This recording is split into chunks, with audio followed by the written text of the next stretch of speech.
Hey guys, what's up? And welcome to Somewhere in the Middle. Tonight it is just me. Suni is taking some time to do some things, and you're going to get a good show tonight.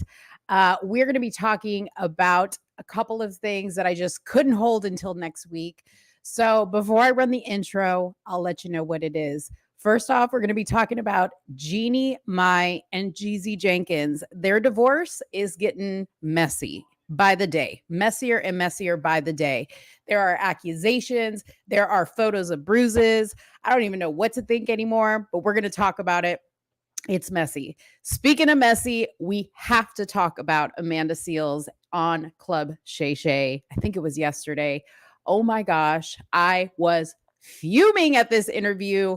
I couldn't wait to talk about it. I have watched it twice, okay? As mad as it made me, I watched it twice, okay, to make sure that I was hearing everything that I heard correctly. So we absolutely have to talk about it. So buckle up. We're going to get started. Make sure you hit that like button. Make sure you are subscribed to the channel. We're running the intro, and then I'll be right back. You are now tuned into Somewhere in the Middle with Suni and Mo. Hey, hey, hey, hey. Hey, hey, hey, hey. Hey, Don on the beat. Hey, I got so many ops. Everywhere I go, I got so many ops. so many y'all. I know they plotting against me. I know it's hate, they wanna kill me, but please don't tempt me, cause I got so many Glocks. Hey, ain't none of them empty. Jesus said they would hate me too. That's how I know it's envy. I got so many ops. All right, guys, welcome to the channel. Happy Friday night. Somebody already asked, Christina already asked, what did I do to Suni? Why does it have to be that I did something to Suni? Suni announced last week that she wasn't going to be on the show. It was up in the air on whether I was going to do this show tonight, but I had to come on and do it because there are two things that I'm just like seething internally about, and I can't not talk about it. I can't wait a whole week because who knows what's going to happen between now and then. I mean, yeah. So here I am. It's Friday night and I'm doing the show by myself. If you guys are not interested in these two particular topics, I will be talking about some other things because surely these are not going to take up, a huge amount of time.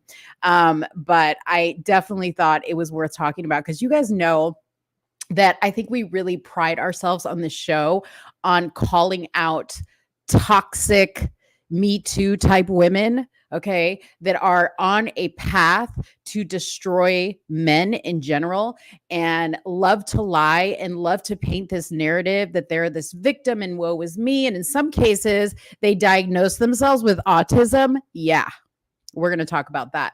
So thank you to everybody who is watching right now. Again, please make sure to hit that like button. Please make sure to drop a comment and say what's up. I see Mad Cow. I see Christine. I see Birdman in the comments. There's 13 of you guys watching. I know Suni was live earlier. You guys are probably over there. A lot of you guys are probably over there. She's talking about the protests about Palestine and all kinds of stuff that is not YouTube friendly to talk about. And frankly, I know it's important and I know that we do need to talk about it, but you know what? I like to have a little fun and that's what I'm going to do. Okay. I don't want to spend my Friday night talking about boring political blah, blah, blah, blah, blah stuff that's not going to change. I want to talk about stuff that like really matters, like the greasiness of Hollywood, the audacity that some of these women have. I mean, I myself have covered, what's up, Joey? What's up? What's up, Wendy?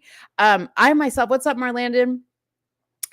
Yes, and I will let you up if you want to talk, but just give me a second to get my intro out. Give me a second to get some of the information out, and then I will definitely open up the show for people who want to come on because I love when you guys come on. Okay. I myself have talked about a lot of topics in the news that involve men who are being falsely accused of things. Okay. Now, I'm not saying that every guy that is accused of something is innocent or didn't do the things that he's accused of, but I am very much a proponent of being fair because we don't hear about it on social media because it's not newsworthy, but most of the time, a lot of these accusations from these women, sometimes these are women that are not famous accusing famous men. And sometimes the women are famous and they're accusing their famous boyfriends or their famous husbands of something crazy. Okay. We have talked about the football player, Matt Ariza. Okay. There was all kinds of posts about how he was a rapist and he gang raped this girl who was a minor, him and his friends at a party and blah, blah, blah, blah, blah. And I took so much hate and abuse online for having the opinion that I had about it, that I really didn't believe this girl's story. And lo and behold, it comes out that she's lying. And in the process of researching that particular case, there were a lot of other cases that I came across where that was the same scenario. Okay. So it does happen quite a bit. And I really am perplexed on this whole Jeezy and Jeanie Mai Jenkins, his soon to be ex-wife, when the divorce is finalized, if she doesn't stop adding stuff onto it. I'm really perplexed by this because I am a fan of Jeezy's. I wouldn't say I was a fan of Jeanie Mai, but I used to watch her on The Real. I watched her podcast that she did on her YouTube channel called Hello Honey, that she did with her mom, that she had Jeezy on, that she, documented her whole entire life. So I'm very much familiar with her and a lot of the things that she said. So I really feel like I wanted to come on here and talk about that. Okay. So we'll start with that one first. And then we're going to lead into the Amanda Seales interview that she had on Club Shay Shay with Shannon Sharp. Okay. Because I just could not believe it. And a lot of people have messaged me and they're like, who's Amanda Seales? Shh, don't let her hear you say that. Okay. Because you are going to be accused of racism. It doesn't matter if you're white or black, you're going to be accused of racism because she refuses to not be seen. Okay. She refuses to not be seen. And she said some crazy stuff on that interview. And I know that Suni's not a big fan of Shannon's. And there were some things that he did and said in the interview that I was just kind of like, come on, Shannon, like, give me a break. Okay. One of the questions was related to Candace Owens that he had a comment on that I was just kind of like, yeah, no, I don't agree with that. But he was taking a lot of hate on the internet for this interview because the internets felt like he was really not validating Amanda's feelings, even though Amanda herself said, I don't operate on feelings, I operate on facts. Mind you, by facts, she means her facts, not the facts. She means her facts. Her facts are reality to her in every situation. Okay, so we'll talk about that. There's a lot there. All right. What's up, Gabriella? Shout out to Gabriella, my hairstylist. You guys can't really see it because of the background probably, but I am a redhead now. If you want to see those pictures, go to my Instagram page. It's my red hair is in the thumbnail. It's beautiful. I love it. And she does an amazing job. Birdman said, you going to talk about the story I shared with you? I can't remember which story is that you shared with me. Remind me, because I get a lot of messages. I get a lot of messages and a lot of stories from people. So just remind me. I know that I'm kind of like, it's kind of triggering right now, a memory of what you sent me, but just remind me and I'll look it up. Okay. So let's get started. You're going to talk about Kanye's porn site. Yeah, we could talk about the Kanye, what is it called? Like Yeezy porn or something like that. I'm not understanding exactly what it is. And with Kanye, you never know because Kanye's always trying to stir up, the internets, and he'll use very crafty ways of doing it. Although I don't necessarily agree with Yeezy porn, but Yeezy porn could mean a lot of things. I don't know what he's talking about, but something tells me he's not literally going to come out with a Yeezy porn site with like porn, if that makes sense. I mean, well, maybe. I mean, he walks around with his wife looking like porn, so who knows? Thank you, Jacqueline, for telling everybody to hit the like button. Oh, the baseball player who was accused by a woman. Okay, cool. Yeah, I'll talk about that as another example towards the end of these topics for sure. So yes, guys, please hit the like button. Please just keep smashing it. I I know I'm probably going to have a small crowd tonight, but it doesn't even matter to me. I just need to like get this out of my system. Okay. All right. So for those of you guys that do not know about the Jeanie Mai and Jeezy divorce, I'm going to show you their picture so you guys can see that. Okay. This is Jeanie Mai. This is Jeezy. Okay. Jeanie Mai, she's best known for being on the Real Talk Show with Lonnie Love, Adrienne Bailon. Coincidentally, Amanda Seales was also on that show for a very short period of time because she left the show because she felt like they didn't allow her to be seen and heard and talk about the topics she wanted to talk about. Jeezy is a rapper. Okay. Businessman, entrepreneur, now author, blah, blah, blah, blah, blah. This right here, if you're wondering what it is a picture of some part of Jeannie's body with a bruise. Okay. This is part of the evidence that she has released in regards to her claims. Okay. Now, Jeezy has issued a statement that he denies all of these accusations. Of course he is, because nobody's going to come out and be like, she's right, I abused her. I don't know. Maybe somebody might. But he has made a pretty definitive statement, and we'll read that as well. Okay. So here's what the article on TMZ says. Jeanie Mai has fired back at Jeezy in their bitter divorce. And if you don't know about how the divorce started, I will update you on that as well. Okay. We're going to get you all caught up so you guys know what the deal is here. Okay. She is asking a judge to deny him custody of their child. They have I think she's probably almost 2 years old now, Monaco, cutest little baby girl ever, because she claims Jeezy has been reckless and abusive towards her. Now, these are new claims. These are not the claims that came out initially. In fact, initially, Jeannie said that she was blindsided by the divorce because Jeezy's the one that filed for divorce, not Jeanie Mai, not the woman that's claiming abuse. She didn't file for divorce. He filed for divorce. Okay. So, that's why Jeezy's kind of, I think, denying all of this, because she just keeps adding and adding and adding to this. Okay. And it doesn't seem like stuff is working, but that's what makes me all the more suspicious. The talk show host filed new legal documents Thursday that were obtained by TMZ, and Jeannie makes bombshell claims against her ex, who recently asked a judge to rip up their temporary custody agreement and grant him more substantial parenting time for their young daughter. So basically, Jeezy asked that he get pretty much primary custody of their daughter because Jeannie is constantly traveling and the baby is left with her brother and her mother. So he doesn't feel like, he's the father. And if the mother is not going to be present, why would she be left with family members when she could be left with her father, which I 100% agree with. I don't think that if the father is a suitable parent and loves his child, he should get any time that's available when she's not there to spend time with her daughter during her custody arrangement or whatever it is. Okay. So she's been traveling a lot for a show that she does with Mario Lopez, which there's other stuff there as well, because she's also being accused of having an affair on Jeezy with Mario Lopez. There was supposedly some chemistry between them. And that's just rumor. Okay. Like, I don't have any proof about that. Okay.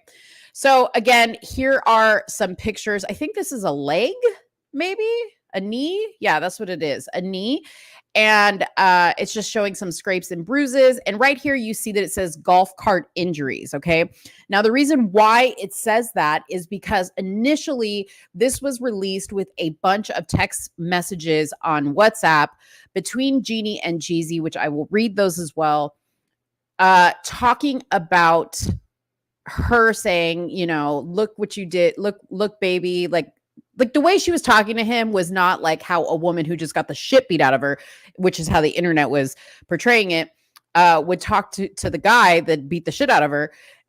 At first I was reading and I was like, maybe they had like some rough sex, and because you'll see later when I read through the text, but basically it came out after the fact that these bruises and scrapes were due to a golf cart injury. Okay. them crashing a golf cart or something like that. Now, according to the text messages, now that I know that side of the story and reading the text messages, sounds like they were drunk driving around on a golf course. Okay. So Jeezy claimed he had been getting unfairly denied time with their child, but now Jeannie has a scathing response, hurling allegations of abuse and dangerous behavior with purported photo evidence to boot. Okay. Now, before all of this photo evidence that she had, this is all we saw on her social media. So this was on June 18th of last year. This was on July 5th of last year, you know, showing a very happy Jeannie and her daughter and a very happy Jeezy and his daughter. And on her show, all you ever saw and all you ever heard was her raving about how amazing their relationship was, how amazing he was, what a sweet soul he was, how shy he was. They did a whole series of their trip to Vietnam that was, you know, that came out shortly before Jeezy announced that he was divorcing her, that they took this trip to Vietnam, her home country, and they went on this amazing, peaceful, like, you know, soul rejuvenating retreat, okay, together. And they videotaped it and showed it. And of course, it's edited to show all the amazing parts, right? But that's what she put out on her channel. So this is all weird, right? In her filing, Jeannie outlines a few different instances of alleged abuse, including claims that Jeezy is prone to explosive outbursts, excessive drinking, and domestic violence. Meanwhile, Jeannie herself, and I'm going to show you a video clip of her admitting this, said that she has battled a lot of her life with a temper, a violent temper, she said. Okay. She also has, she promotes an alcohol brand. So I don't understand this. You know who you married. You married a rapper. You remember you said, I like my dark meat on the side, but white meat keeps me lean. That was when she was married to Freddie, her ex-husband. And they were talking on the show and they asked Jeannie, hey, do you like black guys? And she's like, yeah, I like black guys. But, you know, I like my dark meat, but the white meat keeps me lean and mean is what she said. And, you know, the internet just went after her on that one. Okay. What's up, Freeman? What's up, Robin Freeman? Jeannie cites one alleged incident from April 2022 when she says they were at the Ritz-Carlton in San Francisco and claimed Jeezy choked her from behind while she was going up some stairs and alleges he even pushed her down those same stairs. Now, there is a incident report from the Ritz-Carlton regarding this situation. Jeannie claims, excuse me, hotel security intervened and took a report. Now, they took a report. I don't think any charges were filed. I don't think the police were called. Okay. An alleged copy, because the Ritz-Carlton hasn't substantiated this report, of which she attached here. We'll see in a second. There's no explicit mention of choking, which is correct. So when you read through the report, it doesn't detail anything that she claims happened. But the report does include mentions of a security guard mediating some arguments between them. Big deal, right? Like, you're drunk, you're at a hotel, you get in a fight, you're arguing. It's not illegal. And a huge hotel like the Ritz-Carlton is going to document that, right? Because they don't want to get sued. But again, it's just her word against whatever this report says.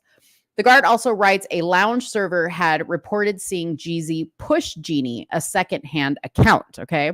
I don't know if they're going to call this guy to testify, but he was not listed in the documents. I believe they are calling a therapist, Jeannie's therapist, to testify, a friend and somebody else. I can't remember, to testify on her behalf, not the Ritz-Carlton lounge server. Okay, so here is the picture, and I'm going to see if I can get this larger so you guys can read it. But this is the WhatsApp message. I guess she has him stored as cheesy. in her WhatsApp. But here's the WhatsApp message where she's sending him pictures of the bruises. And she says, baby, I have a lot of dresses to wear this week. And he says, I'm so sorry, babe. I haven't forgiven myself for putting you in danger. I've been uneasy and sad about it. Okay. Now we know that this is a result of a golf cart accident. Okay. Not that he pushed her. Because when you read that, you're like, wait a minute, that's not how you talk to the guy that just beat the shit out of you. Right. But it would be what you would say if y'all got drunk that night and got crazy on a golf cart and crashed he was driving, he crashed it, and he feels bad because she got hurt. Okay. In another alleged instance of recklessness, Jeezy claims Jeezy crashed a golf cart they were both in when she alleges happened as a result of him being too drunk.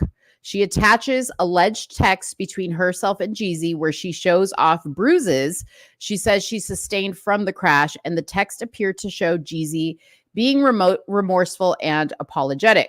Okay. Now, here are some photographs of a weapon because there is another allegation here. Okay. Jeannie also claims Jeezy would leave guns all over the house when their young child was around.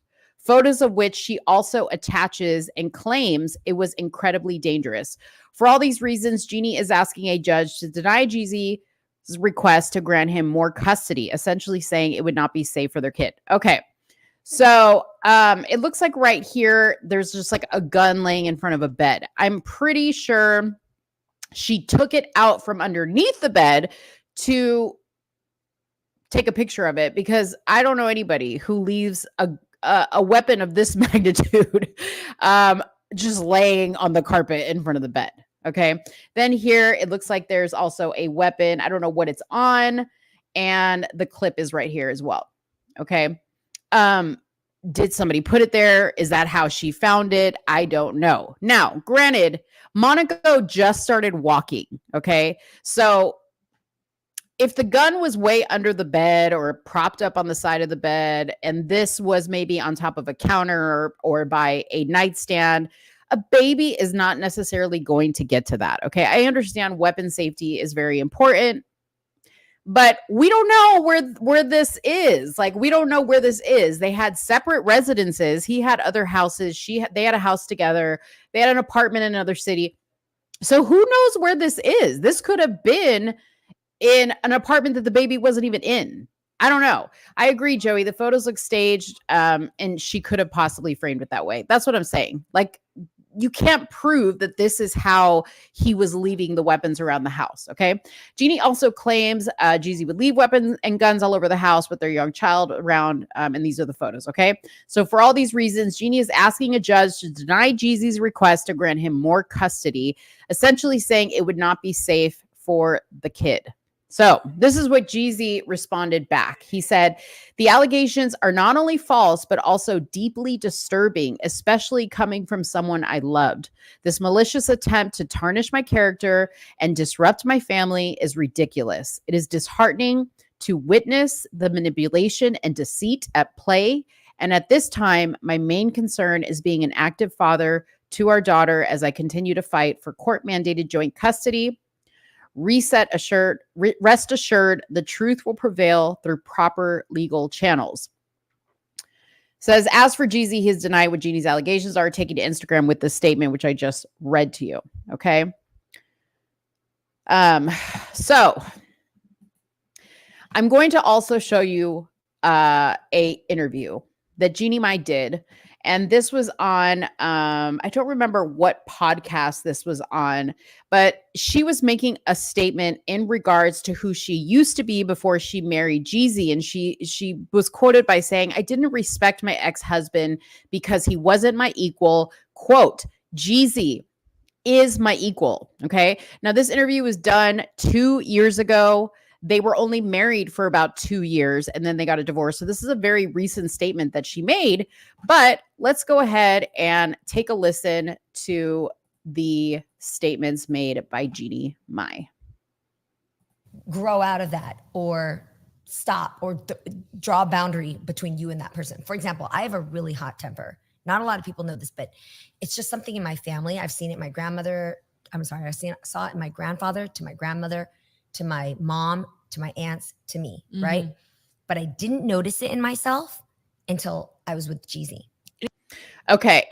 So there you have, there you're, I'm going to play more, but there you can hear, she admits that she had a really hot temper and that it actually runs in her family. Okay. Now, because I watched the Jeanie Mai podcast, there was a very, very emotional episode with her mother where she talked about some of the childhood traumas that she had with somebody in the family allegedly sexually assaulting her and her not feeling safe because her parents were divorced. Her dad wasn't around. Her mom had a temper. Her mom was always crazy, all this stuff. Okay. So you start to see the picture, the very familiar picture of the type of woman that we often see in these types of situations. Okay. And I'm not trying to be offensive to anybody. And I know that somebody's going to watch this later on and they're going to be like, abuse is real and childhood trauma is real. Okay. We all have childhood traumas.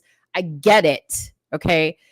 But earlier in this interview, Jeanie talks about how she really respects people who are self-reflective. Okay. Jeanie has made a podcast out of being self-reflective, but it's a bunch of bullshit. Okay. There's a lot of people that have come out and said stuff about Jeanie and have said that the way she portrays herself on her podcast and on her show is nothing like she really is. Okay. Jeezy himself has said that. And speaking of Jeezy, okay, this is Jeanie admitting that she has anger issues.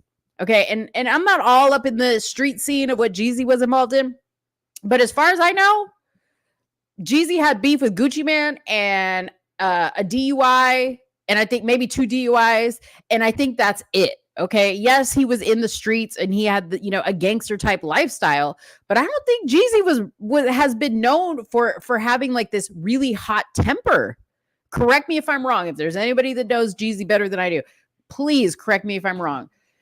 Cheryl says, I think that whenever one parent is traveling, the child should be allowed to be with the other parent as long as the situation is safe. Exactly. It's the best place for the child to be. Let's keep listening. Interesting. You didn't notice in your previous marriage? No. Because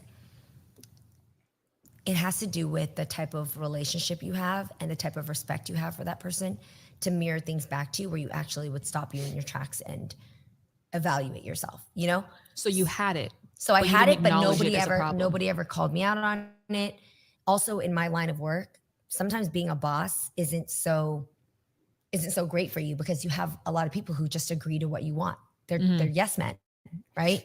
And so I didn't notice that I had a hot temper until I got with Jeezy. And here's a person who is my equal and I really respect. And when I would spew some of my old habits, and he was like, like, who? That's not flying here. And also, it would trigger him to come back at me with things where I was like, who the fuck do you think you are? But I was triggering him. So through work, we learned that we both have certain habits that to the everyday person, from friends, family, fans, they'll never see it. Mm-hmm. But to the person who loves us deep enough, you can press that button and boom, the dragon comes out. And we both have it. So we had to work on that. But he never told me to fix my temper. I just saw it and I thought, unless I want to stay in this place where I lose this person I love and I stay in my comfort zone of doing what I want to do and function the way I have for the last 40 years when nobody else had to stop me. Which obviously has done quite well for you. Right. I could have. But this was something. I mean, you hear the lady, she's like, oh, obviously that's really worked for you to be this way. So see, this is the problem, is this has worked for Jeanie. She refers to herself as a boss. She's used to people telling her yes. And, she even spoke about how when she got married, she was really excited about the idea of submitting to her husband, being in control of everything else in her life, and then coming home and allowing her husband to lead. But I think when you have this type of mentality like Jeanie does, and I'm going to label it a very feminist mentality, and I'm only saying that because I have watched a lot of her stuff. I'm very aware of her opinions on things, and she's a feminist. She is a feminist, okay? So I think deep down, her soul craves to be this like submissive, let your man take your lead type of woman. But in all reality, she's not going to relinquish that control. Okay. Because she grew up in a household where the mother ran everything. Okay. I'm going to tell you to like what extent of a female example she had. Okay. Her mom and dad got a divorce when she was very young. Her and her brothers were very young. And her dad actually stayed in the house, and her mom's new boyfriend or husband moved in, and they referred to him as Uncle whatever his name is. Okay. So how crazy is that the mother moved the new boyfriend in while the father remained in the house, but told the kids that was an uncle. Okay. She's still with this guy to this day, and she has a good relationship with her ex-husband. But yeah, now the jig is up. He's not the uncle, him and the mom are sleeping together. They're married. So that's the type of example she had of a relationship, so it makes sense as to why she's kind of, I guarantee you she was the fault in this marriage. I guarantee you. Let's keep listening. Something greater that I wanted, and also a great challenge to myself to say, what if now that I know it exists and the dragon's there, what if I got rid of that? How do I kill that dragon or store it in its place so that it never creates havoc in my life? And that took work. So for me, I think I don't want somebody who doesn't change. I want you to change and grow. If it means growing into an even better version of what I fell in love with. Mm-hmm. There's this theory, it's called the self-expansion theory. So anyways, that's the gist of that interview. Very interesting to say the least. And I know that some of you guys may not even know what I'm talking about, or you're like, I see Robin here is like, I don't even know who this person is. It's it's just something that I'm talking about because I feel like it's very important to discuss situations like this, because the internet tends to portray it in a certain way. Okay. Now, I want to take us back to when Jeezy actually filed for a divorce from Jeanie Mai. And then we're going to move on from this topic into the Amanda Seales situation. But it looks like in September of last year, Jeezy filed for the divorce, okay, citing an infidelity, or I'm sorry, she cited in the documents infidelity, an infidelity section in their prenup, and he's accusing her of gatekeeping their daughter, which means she was trying to keep the daughter away, okay? According to the motion, Monaco, the daughter, has been living with Mai in the couple's Los Angeles home, despite their agreeing to keep a visitation schedule in place until the end of the year. Jeezy claims that coordinating co-parenting responsibilities with her has become increasingly less feasible. The rapper claimed that lack of consistency, continuity, and stability has been stressful for their daughter and created unnecessary tension in regards to each parent's duties and role. Additionally, Jeezy said that his wife has acted as a gatekeeper when it comes to exercising her parenting time and rights. While the rapper said it does not come from or with malicious intent, he claimed that the confusion and tension between the parties is working to stifle the development of his relationship with Monaco. Jeezy's motion requested a hearing to address the temporary legal and physical custody arrangements and enter a temporary order in accordance with their daughter's interest. Less than 2 hours after Jeezy's motion was filed, Mai submitted her response and a counterclaim to her husband's September complaint. Before Thursday's document, the Mai, who is 44 years old, Jeanie Mai, who's 44, only briefly addressed the divorce publicly after announcing in October that she would take a break from social media, which she did. In her counterclaim, Mai said she is seeking temporary and permanent physical custody of their daughter, but joint legal custody. The filing also discloses details from the couple's prenup, including a section regarding infidelity. So basically, she was trying to keep him from getting anything that was agreed to in the prenup, because I guess there was a clause of the prenup that said if you were unfaithful in the marriage, that deal's off. Okay. Oh, we got a breaking news from Kevin DeCoon. Breaking news: Trump indicted for eating Orville Redenbacher microwave popcorn at an AMC movie theater. What? That's so funny. All right. So, in the event that either party engages in sexual relations, an emotional relationship, or is emotionally or sexually suggestive in communication with the third party via all forms of electronic communication, shall result in a significant financial penalty upon the adulterous party.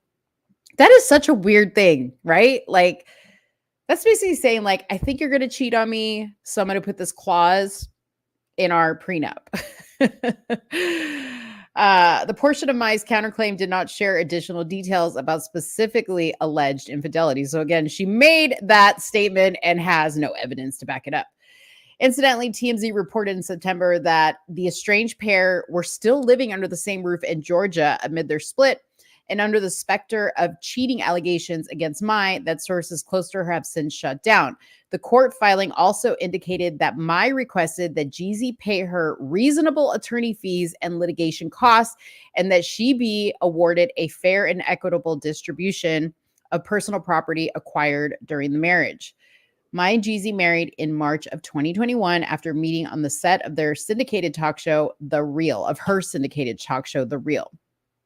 A year later, they welcomed their daughter. This was a statement that Jeezy made in October after it was announced that he had decided to separate from his wife. I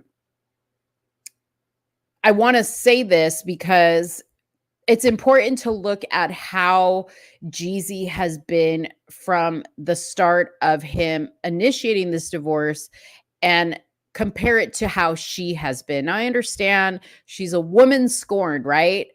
He initiated the divorce. Now, I think statistics show that is a very rare thing to happen. Usually it is the woman, I think in 70% of the cases, that actually initiates the divorce. So for the guy to initiate the divorce, something had to have happened, okay? But this was his statement when he announced that he had filed for divorce from Jeannie. He said, despite this, meaning the file for divorce, my love and respect for Jeannie remains, and the time we spent together holds a cherished place in my heart. Our beautiful daughter is the best gift from our relationship, and I'm committed to assuring she feels the love and stability she deserves.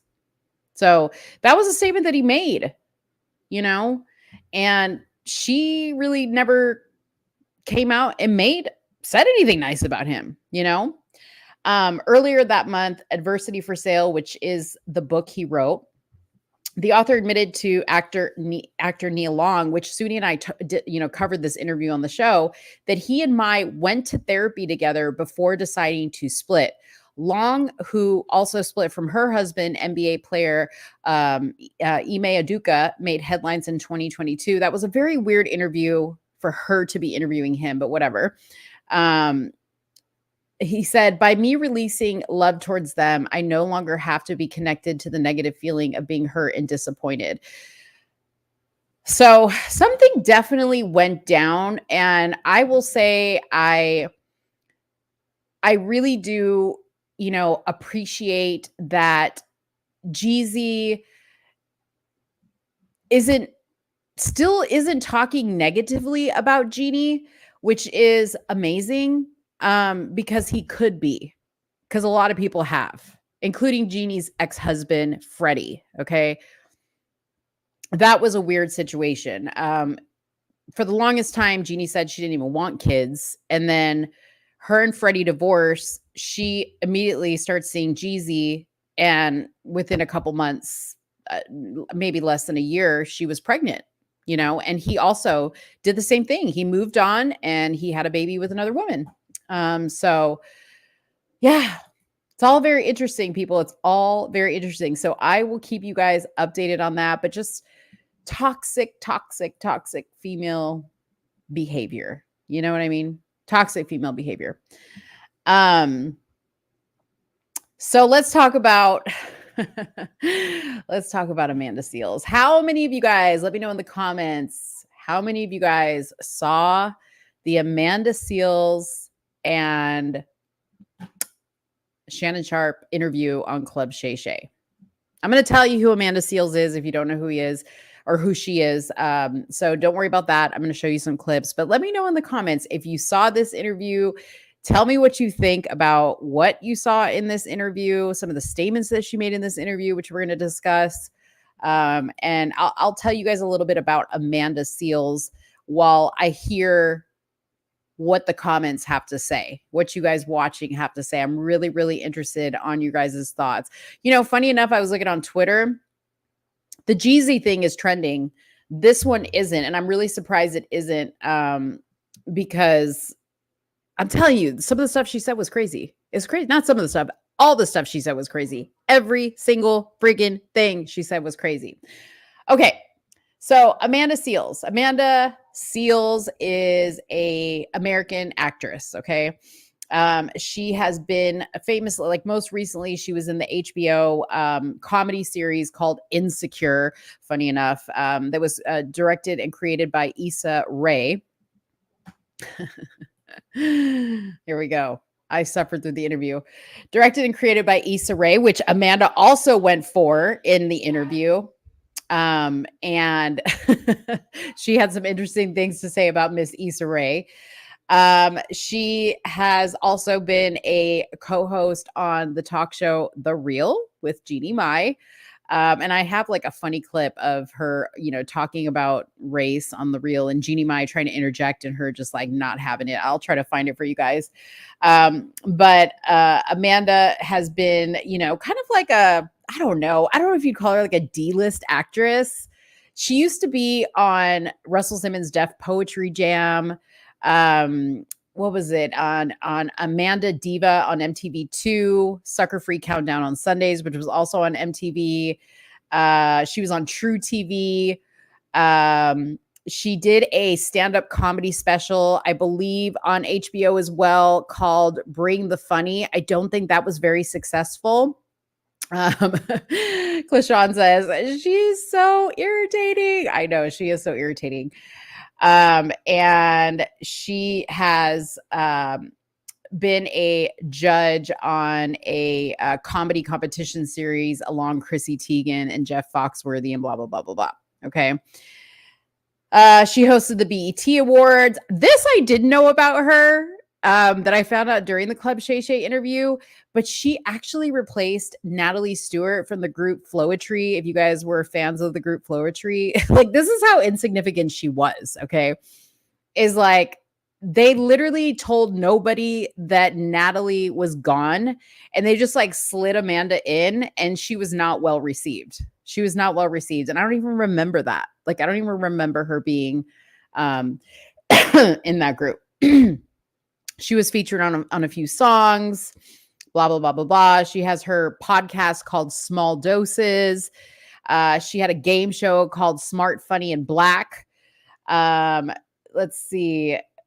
She did activism. She's big on activism right now. She did anti-smoking campaign, 10 hours of walking in New York City as a woman. She did a show about that.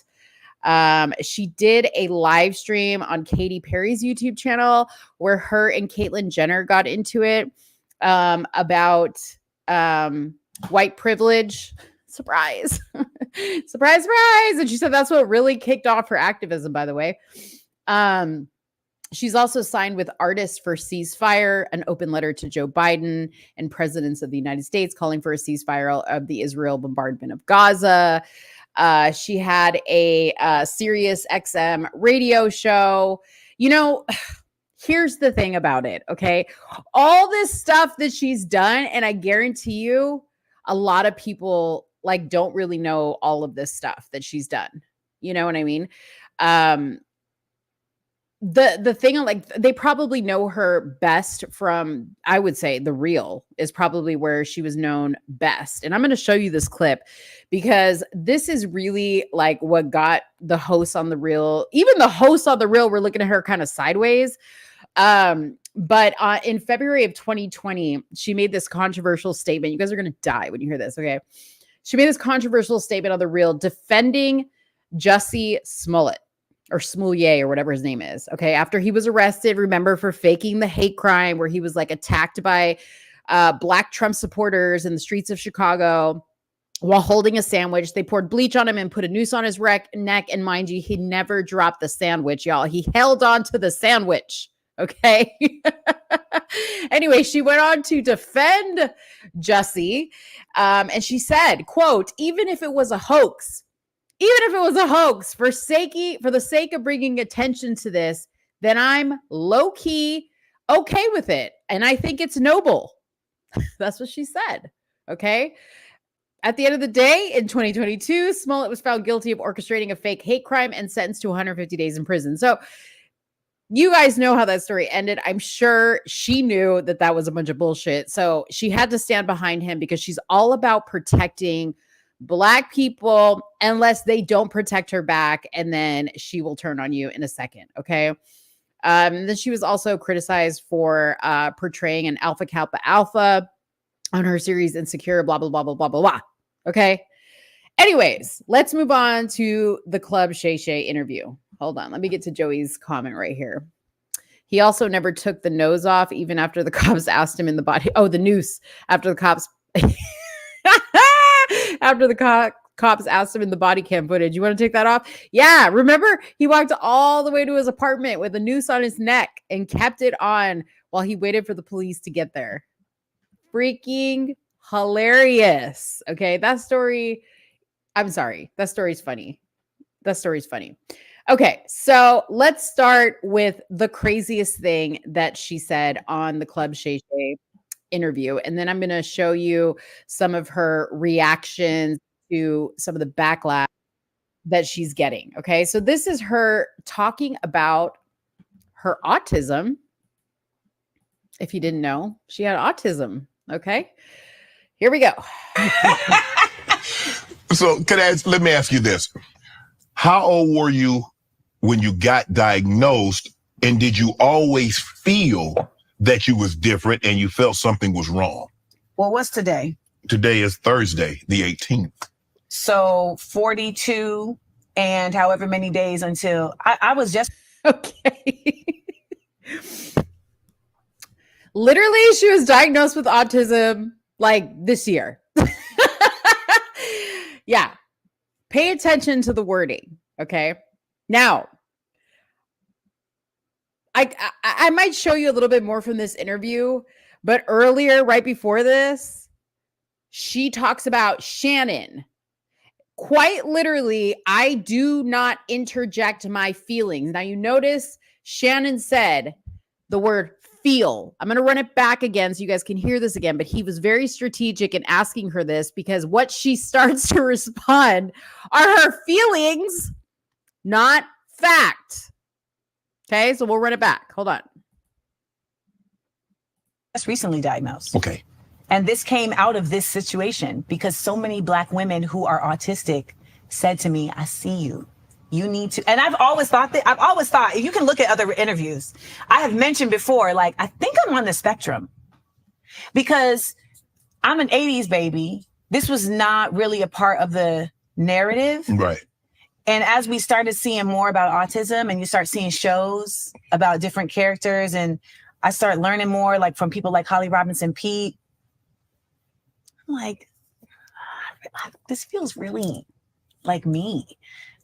This feels really like me, says the woman who doesn't go off of feelings.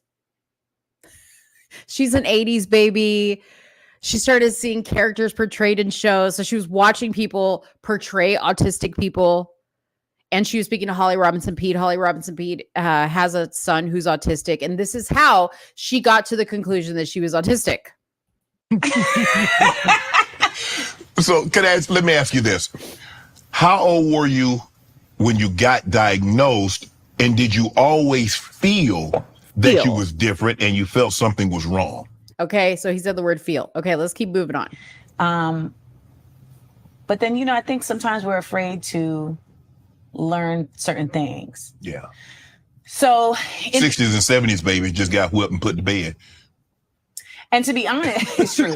And to be honest, I just want to say, like, so my mom, so in this revelation, my mother started looking up like symptoms of autistic children and was like, oh, you exhibited all of this, but I didn't know what to do with this. Mm-hmm. She's a single parent. She's trying to figure it out. But I really... Okay. Drop a 1 in the comments if you're a fan of Jesse Lee Peterson. Drop a 1 in the comments if you are a fan of Jesse Lee Peterson. Because if you are, you're going to know what I'm saying right now. Jesse Lee Peterson always says evil is born within the woman. Okay. It comes from the woman. And this goes back to Eve taking the bite of the apple with the serpent and blah, blah, blah, blah, blah. Okay. You guys might think he's crazy, but the more I hear these types of stories, the story about Jeanie Mai and how her mom was, okay, and how this one's mom also kind of helped her in realizing that she was autistic, okay. Single parent, no father involved. That was the same thing with Jeanie Mai, right? I'm just saying, y'all. Jesse's got a point. Just thank my mom, because what my mom couldn't show up for me emotionally, I realized that she was able to, at the very least, that's not even fair to say, she was able to still let me be who I am instead of beating it out of me, Right? Which happens to so many kids. She should have beat you. Okay. Your mom is to blame because she was your first enabler. Okay. She should have beat you.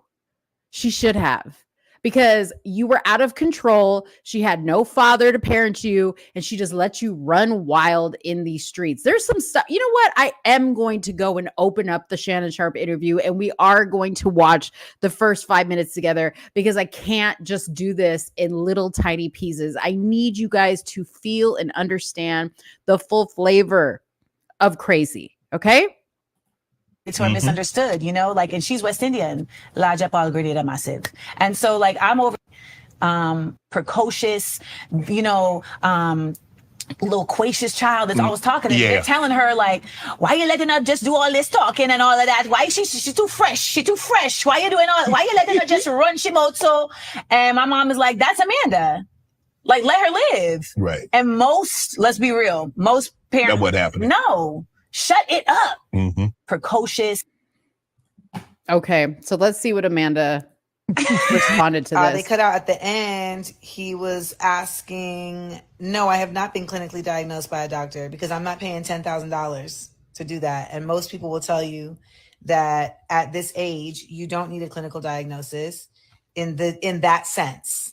And I think that's the other thing. It's like, we are so conditioned here in this nation to really only consider something in one kind of way. And I will get back to that. Okay. So this is her responding because people were asking her, were you clinically diagnosed? And the reason why they were asking her that was because when Shannon asked, what age were you when you were clinically diagnosed? He started to press more and more and more. And you guys are going to see when I play the full interview at the beginning part. He started to press more and more, and she really danced around. Yes, people are clinically diagnosed. She didn't really say she was clinically diagnosed. So people were smart and they caught on to that. And this was her going live after the interview, because she went live to watch the interview live. She's so narcissistic, okay, that she did a whole live while the interview was actually premiering live on Club Shay Shay's channel. She did a whole live watching it. Like, she's crazy. She's crazy. She is crazy. Okay, let's see what else she had to say about another topic. All right, I'm going to give you a little bit more of her response, and then I'll bring some. I'll post the link. So if you guys want to join me in here and say any comments, while we watch the Shannon Sharpe interview. Okay. Here we go. I was really dreading today, and I felt very dense and very heavy. And you all have really poured in to me with so much love. And I was not expecting that shit. I was not expecting it. So I just wanted to say thank you. And I appreciate you. I was resting on my hand, so that's why this looked like this. But I thank y'all from the bottom. So she's happy because she was validated by people after the interview. Here's another comment.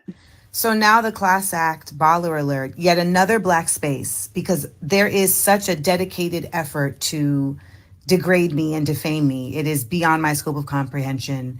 Wants to suggest that because my autism diagnosis did not come from a clinician, that it is not valid. What's not valid is people speaking on things that they don't know about. And my autism diagnosis is not for you all to discuss. It's not up for your debate. It's not for us to discuss. You went on a huge podcast and admitted to us that you had autism, and that's why people don't understand you. What do you mean it's not for us to discuss? Then don't talk about it. Like, you put it out on a public platform. You're a public figure. What are you talking about? And anyone who is speaking on or trying to invalidate diagnosis that comes outside of a clinician is only revealing that they actually don't know anything about autism diagnosis or autism. So, because she's an expert. I just want to once again thank you all for the love. And this is further proof of why we as Black people, here we go, particularly in Black media spaces, we are our own worst enemy. And I guess, again, it's just another day of being on the fringe and being in the margins. And anyone who comes in my comments to try to defame me and degrade me, you'll simply be blocked. I, again, will no longer argue what I know with what you think. Okay. I forgot to tell you guys her educational background, by the way. So let me just tell you that really quick, and then we'll move to the Club Shay Shay interview. I'm going to post the link here if anybody wants to come on and do live reactions with me. But let's see here. So, okay. So she moved to Orlando, Florida after she was born in Grenada. Her father or her mother was born and raised in Mount Moritz, Grenada. Her father is African American. Okay. As a result, both she and her mother are dual citizens of Grenada. She moved to Orlando, Florida in 1989, where she later attended Dr. Phillips High School, which she talks about in the interview as being it was a super racist place for her. And I think we will cover that in the interview, because that's where Shannon really kind of checked her and said, wait a second. Okay, maybe you're looking at this all wrong. And she also had said when Shannon was doing that to her, she was getting very, very frustrated that he was trying to, in her words, invalidate her experience. She didn't like that. And she was like, you're not going to tell me that these teachers weren't racist. And she also went live after that, and she was just like, Shannon really played in my face. Like, he's never treated anybody like that. No, honey, go back and watch the interview he did with Monique, and you will see that he did the same thing and said the same thing to her. He told her, maybe you're looking at this wrong, when he claimed that Oprah and Tyler Perry and there was racism, blah, blah, blah, blah, blah. Okay. So don't say that you were the only one. She loves to be a victim. This woman lives to be a victim.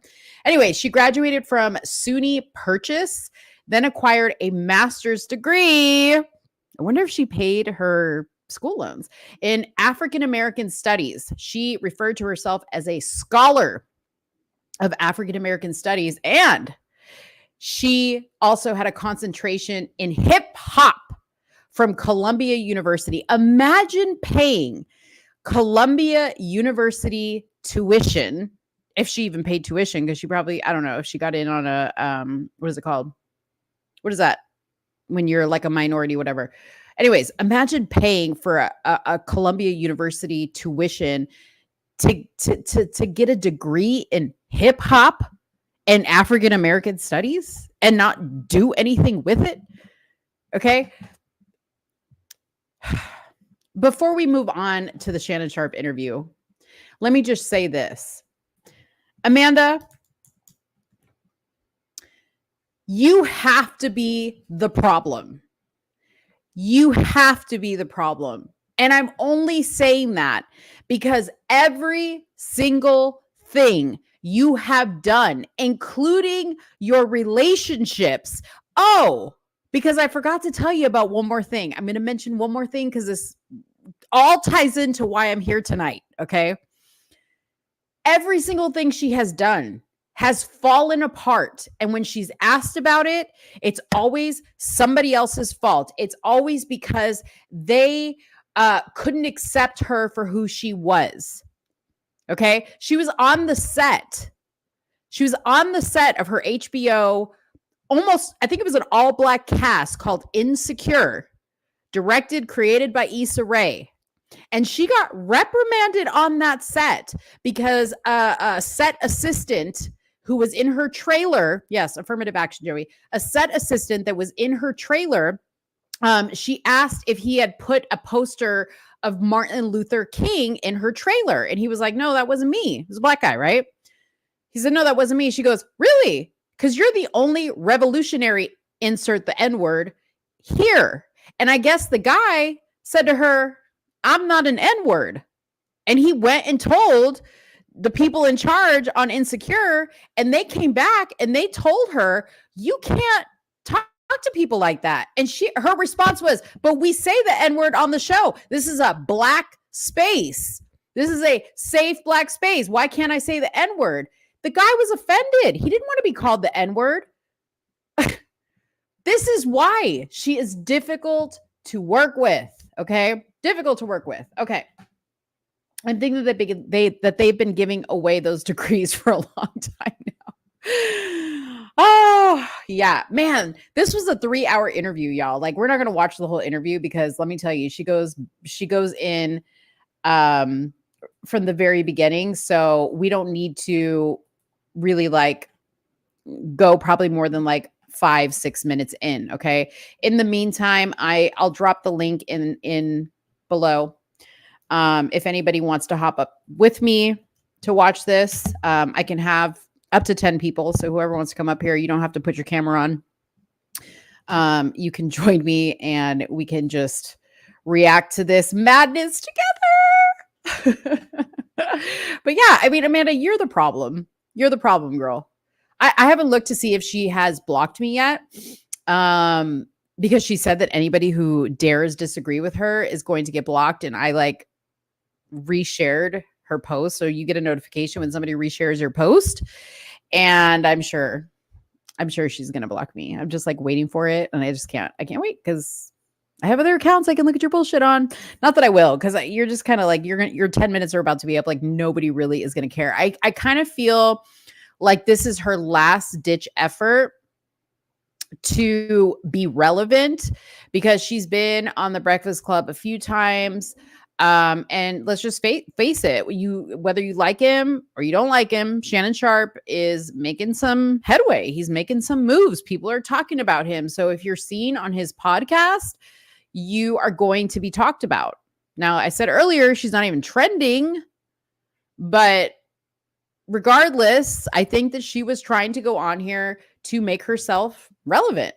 I will play at the end of this a little clip of Shannon's nightcap show that he does with Chad Ochocinco, where they talk about this interview. And Shannon was a little bit kind of like backtracky, in my opinion, and very like, I understand, right? Because his podcast is known for being a place people come to speak openly, right? So he's not going to like slam people and be rude and whatever. That's just not what he does. He brings them on here. He asks the questions. He allows them to talk, and it works for him. It works for him. He's just not the podcast that he's going to call you out and he's going to have a debate. That's just not what he does.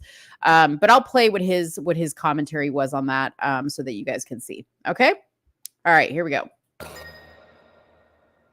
Hello, welcome to another episode of Club Shay Shay. I am your host, Shannon Sharpe. I'm also the proprietor of Club Shay Shay. The lady that's stopping by for conversation on the drink today is a multi-talented, prolific comedian, actress, writer, producer, director, TV host, syndicated radio host, author, podcaster, DJ, rapper, singer, poet, media personality, performer, cultural commentator, content creator, an industry veteran, social media star, NAACP Image Award nominee, hip hop scholar, entrepreneur, CEO, a philanthropist, an activist, a Renaissance woman. She calls herself a common sense specialist, the people's favorite truth teller, or truth translator, as she prefers to call herself. She says what folks are actually thinking.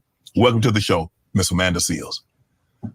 You ran it down. How was that? I mean, so how was the intro? Did I leave out anything? That was the best intro I've ever had in my life. You like that? That was fabulous. Because you was a little worried. I mean, when you came in, you was like, maybe what? I wasn't worried. You was like, oh, you don't know. You like, you so. She's lying. She was worried because she did admit on her live that she did after that, like the video that I was showing you guys earlier, that she was assured by his producers and his team that it was going to be a safe space. She loves that word, safe space. All these people that just feel like, oh, I'm going to get attacked. I need to be in a safe space. So you're so formal. Why you That's being not worried. That's me trying to welcome you. That's not me saying. That's not how me. you welcome me in my own house. No, because I know that I have a lot of energy when I come into a space, and people will be like, "Oh, you know, it's a lot of." So I have been trained over the years to try to make people feel comfortable. Okay. So that's what I'd be trying to do. Well, I'm trying to make you feel comfortable. Are you comfortable? Yes. You know, normally when guests come on the show, we like to have a toast. So it's bad luck to toast a spirit in water. Okay. So a toast. All the best. Thanks for stopping by. But I had to jump on this right quick. Go on ahead with it. Yeah, sorry, I'm going to have to keep stopping it because I don't want to get copyrighted. But Cheryl, that is a great observation. If you notice her body language, she often has this quality of like a little girl. Like, you know, she sits like this. And one time she was on Hollywood Unlocked with Jason Lee, and she was like, you know, she had her shoes. She always takes her shoes off and she sits Indian style. She's very, in my opinion, unprofessional in a lot of ways, which gives her this very like immature kid-like quality. And I think that that's part of the problem. And I don't think that makes her autistic. I just think that that is part of, I think she's very emotionally immature. And that's what she's displaying. So great observation there, Cheryl. Real good, folks. Go out and get your bottle of this Shea Bottle Portier. So how are you? How am I? I am, that's a loaded question. I'm evolving. That's how I am. I'm evolving. I've had a lot of information and a lot of slander at the same time. Okay. And in the past month, it's just been a very like difficult time, but there's been really beautiful things that have come out of it that I will speak to, you know, in this conversation. Well, since we started there, we'll start there and we can go to another direction a little later. What started this evolution? What caused Amanda to all of a sudden see things, or not see things differently, but maybe see things as they actually are? Because so many people were seeing what I was experiencing, and they shared with me that they had had similar experiences. Okay. And so I recently was diagnosed as someone who has autism spectrum disorder, which is very difficult to identify in Black women because of racism. Here we go. Look at that face, which is very difficult to diagnose because of racism. Insert ding and like little two everything. I'm warning you right now. Everything is about race in this interview. Just be prepared. So what exactly is autism spectrum? Because I hear people say you're on the spectrum. It used to be called Asperger's. Okay. But that is. It used to be called Asperger's. So you guys, FYI, Asperger's has gone away. So my friend, I'm not going to say your name because I want to keep everything like, you know, private. But I have a friend whose daughter has Asperger's. Let your daughter know Asperger's no longer exists. She's cured. Is no longer what it's called, because to my knowledge, Asperger was a Nazi. Okay. Even Asperger's is racist. Do you guys see what I'm talking about? From the jump, this interview is crazy. From the jump. But what it simply means is that your brain functions in a different way. So you're neurodivergent, and you also have certain tendencies that are considered outside of what the neurotypical way of things is. Okay. And a lot of times that can have you present in a manner that people misrepresent. Okay. Okay. Which is the story of my life. Okay. And so when all of this started ballooning out of nowhere and people were saying, you're unlikable and you're a bully. No, not you're a bully, but you're being bullied. And these were tropes that have been associated with me before, but I'm in a new level of visibility at this juncture. Mm-hmm. And you get people saying things like, you are difficult, you are mean, you are nasty, and you know that you're none of these things. Right. But they're attributing it to things that are not actually action-based. Like, I don't cheat people. I don't lie to people. I don't stab people in the back. Okay, let's talk about that for a second. She does. Okay. I don't remember the guy's name. Last name was Roll. He was a football player. He turned into I think a surgeon. But there was a controversy with her where she had mentioned on a show that this was back when he was a football player, that this guy had like slid into her DMs, and she kind of was talking about it. And after she mentioned his name, some women came to her. I don't know who these women were, came to her and said, "Oh my God, he's so sexually inappropriate. He answered the door. I was like going on a date with him and he answered the door in his underwear and blah, blah, blah, blah, blah."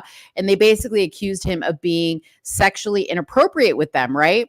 So Amanda, being the activist and, the defender of all people that she is, instead of, saying, dang, that's crazy. I'm going to choose to kind of stay away from this guy. She took to publications and social media to defame this poor guy and speak on all these women that had accused him. And she basically called him an outright rapist before any proof was given. The guy was never, ever found guilty of any type of sexual assault. None of these women ever pressed charges, but Amanda came out and she said all this stuff, and she later had to retract it because this guy took legal action against her and said that what really happened was that Amanda slid into his DMs and he just wasn't interested because she came off very, very strong and he just really wasn't interested. It just wasn't his type. And he said he felt like the way she was acting was as a result of being rejected. Okay. So she lies. Okay. She lies. And she had to come out and say that she lied, by the way. So this is what I'm talking about, is these Me Too type women, right? Believe all women. Just because these women said it, now I have to come out and tell everybody. I have this huge platform. Tons of people follow me. I'm going to come out and tell everybody that this man, this football player, now turned surgeon, is a rapist. This is what she does. No. She is a young person. Do you know how disgusting that is? And that cornball who loves to make me aware that you are an alien. Action-based. Like, I don't cheat people. I don't lie to people. I don't stab people in the back. I don't operate in mendacity. I am not duplicitous. I don't do none of this shit. But I have a certain tone about how I speak. And that makes people feel like, oh, I'm mean, because something about the tone that I speak in doesn't make them feel a certain way. So can I ask you this? Not to cut you off, but were they people that you had a relationships with? Were this in the workplace that you became difficult, or is this people that you just have general interactions with? These aren't people I've met. Okay, so what she's saying is people she has never met are having an opinion about her, and that's who she's talking about. These are the people that are accusing her of being a certain way. So she cares about the opinions of people that have never met her. So nobody she's ever met has what she's saying is there's nobody that's actually met her in person that has these feelings. However, She goes on, and we're not going to listen to this whole 3-hour interview, but she goes on to talk about all the people that she's worked with that she's fallen out with. So again, she lies. Okay. Notice, like, when he asked her the question, she goes in for the drink. Okay. I have seen enough of these things to know, what's her name? Amber Heard. Okay. To know a lie when I sees a lie. I know a lie when I sees a lie. And she's got all the attributes of a liar. So it's the people who are saying these things about me have never met me. And that's impacting you? Right? Yes. Why? For a number of reasons. One, I am not a sociopath. 2, it is actually a part of being autistic that you are very, very, very sensitive to what people think about you, because you are always. I don't know. I don't know if that's necessary. I don't know. I don't know if that's a fact about autism, that you are sensitive to what people think about you, because I have had, I don't know if that's the case with all autistic people. I'm not an expert, so I'm not going to say yes or no to that. But if you have somebody that's this autistic and you know a lot about autism, I don't know if that is a indicator. Okay.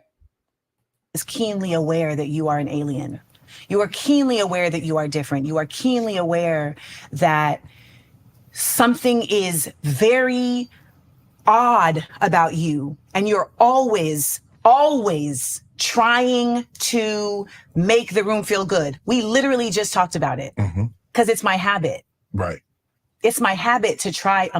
I don't think all autistic people are always trying to make the room feel good. I have known autistic people who are not interested in being in a room full of people.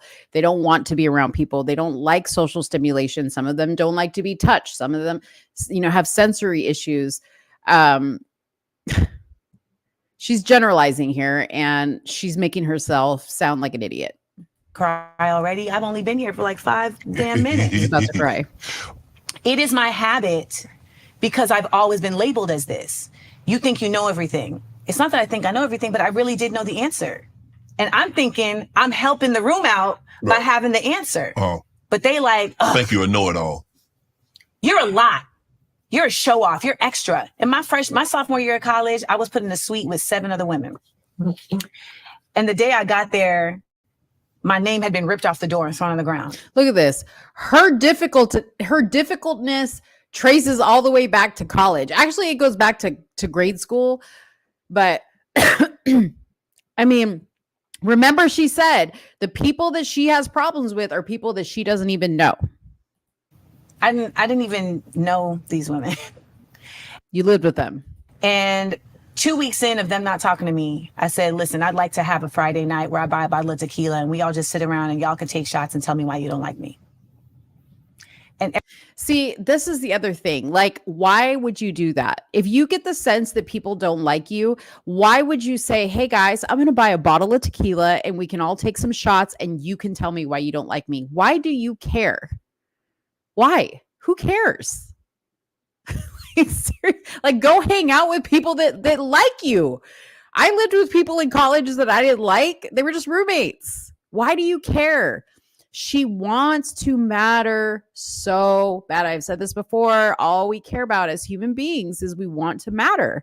And this is what you are seeing, is somebody who is very, very transparent about the fact that it kills them that they don't matter. You're just seeing how that affects them on the outside, or that they feel like they don't matter, Everybody's reason was, I don't like you because you think you all laugh. I don't like you because you extra. I don't like you because you a show off. None of that shit is anything having, like, I'm not harming them. Right. Like, I'm literally just trying to But they formed this opinion of you prior to meeting you. Like, I'm just trying to exist. I'm literally just existing in the world. And it's a fucking problem. And so when you are I'm also an only child, okay. I didn't have like built-in support systems outside of my mom. I didn't have like that brother, sister support system. And so I've always felt like the outsider. I've always been an outlier. It's always interesting when people call me the mean girl. I say I must have turned into a bad bitch because I was flat-chested and loud for a really long time. Like, I was always the bullied one. Right. I've been bullied for all type of shit. But when you ask, like, why does that bother you? It's because no one wants to be invalidated. I don't think anyone is really okay with that. And I think that also as a Black woman, we are always kind of put in this position of appeasement. And how do you not disrupt the space? How do you not disrupt the space? And if you're going to not like me, I would at least like it to be for a legit reason. Okay. And I'm so happy to be in this. Who?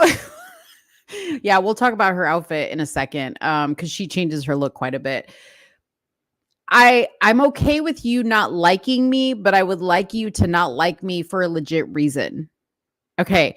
I don't know about you, but anytime somebody has not liked me, I don't care beyond that. Like, if you don't like me, that's whatever, for whatever reason, that's your prerogative. I'm not dead set on understanding why you don't like me.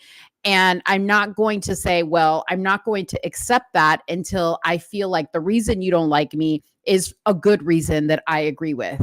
Oh, well, Monique, I don't like the way you talk, or I don't like, the way you part your hair. Okay, I think that's a good reason. I'll accept that. Go ahead and keep not liking me. That doesn't make any sense. You see what I'm saying? Like, that's somebody who can never be appeased. Now, on her appearance, so you're hearing some things, right? So Amanda grew up with a single child. She grew up with a mother who is from Grenada.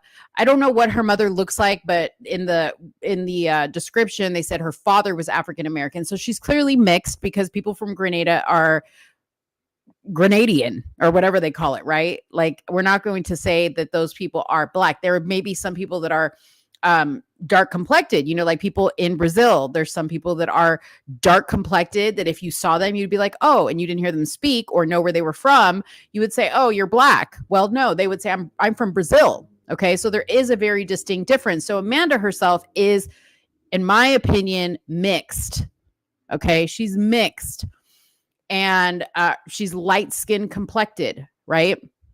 I think she struggles with that. I think she struggles with that because, you hear her talk in several interviews about how she has a problem being accepted in the Black community, because people in the Black community even say to her, you're mixed, you're not Black.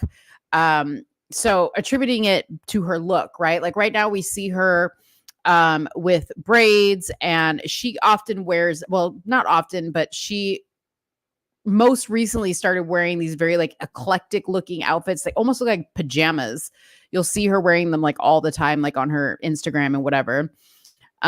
Before this, she had a big afro. So she's had a lot of different, like she's done like the finger wave, she's done the afro, the very like militant looking type, like Black Panther type. So she's constantly, I think, like in character, she's got like the bamboo hoop earrings, and I feel like she's constantly in character. Like, she's trying to find her identity. Like, she's trying to very much exude what she thinks Blackness is. Even from the way she speaks to the way she acts, I don't ever feel like she's really being her authentic self, whatever that is, you know what I mean? So I don't know. That's what I think in response to your comment there, Cheryl. Space with you, because to be honest, like, I've spent so much time trying to convince people, Shannon, trying to convince people of like, no, that's not what it is. That's not what it is. And it's like, I'm off it. Yeah. I'm off it. See, she spends so much time trying to convince people. There it is. There is the truth. There is my truth. There you go. There is the truth and there is my truth. No, there is only the truth. Like, the facts are the facts. It doesn't matter if it's your facts or my facts. They are, whatever the facts show are the facts. But she's basically saying that the truth is only the truth to her if it's her truth. And a lot of times, baby, it's the same. Mm-hmm. And one of the reasons why you can see that is because when I recount a story, I want you to notice this when I recount stories. Here it goes. Here's where she's going to tell you who she is. I very rarely include my feelings. Hold on to that. I very rarely include my feelings. I very rarely include my feelings. Let that sink into your head and stay there as you watch the rest of this. It's never, I felt that this person did this. I thought that this person did this. It's like reading Game of Thrones. He's gonna give you this. He's just giving you the sequence of events. You don't see the feelings of Catelyn Stark at the fucking Red Wedding until you watch the show, because in the writing, it is just a series of events. That is part of my autism. I speak in directs. I speak in linear spaces. I speak in literals. That's part of the reason why people don't like me neither, because I'm literal and I take things literally. So if you say to me, I'm gonna be there at 5, I'm like, why you ain't here at 5? So that makes her autistic. Just know, if you like to be punctual and, you know, you get upset that somebody is not as punctual as you are, you may be autistic. Like, well, I'm at 5-ish. Well, you should have said 5-ish, because I was waiting for you at 5. So let me ask you this. How old were you when you got diagnosed, and did you always feel that you was?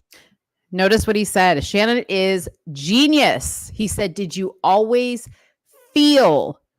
Now, she's not going to correct him and say, it's not what I felt, it's what it is.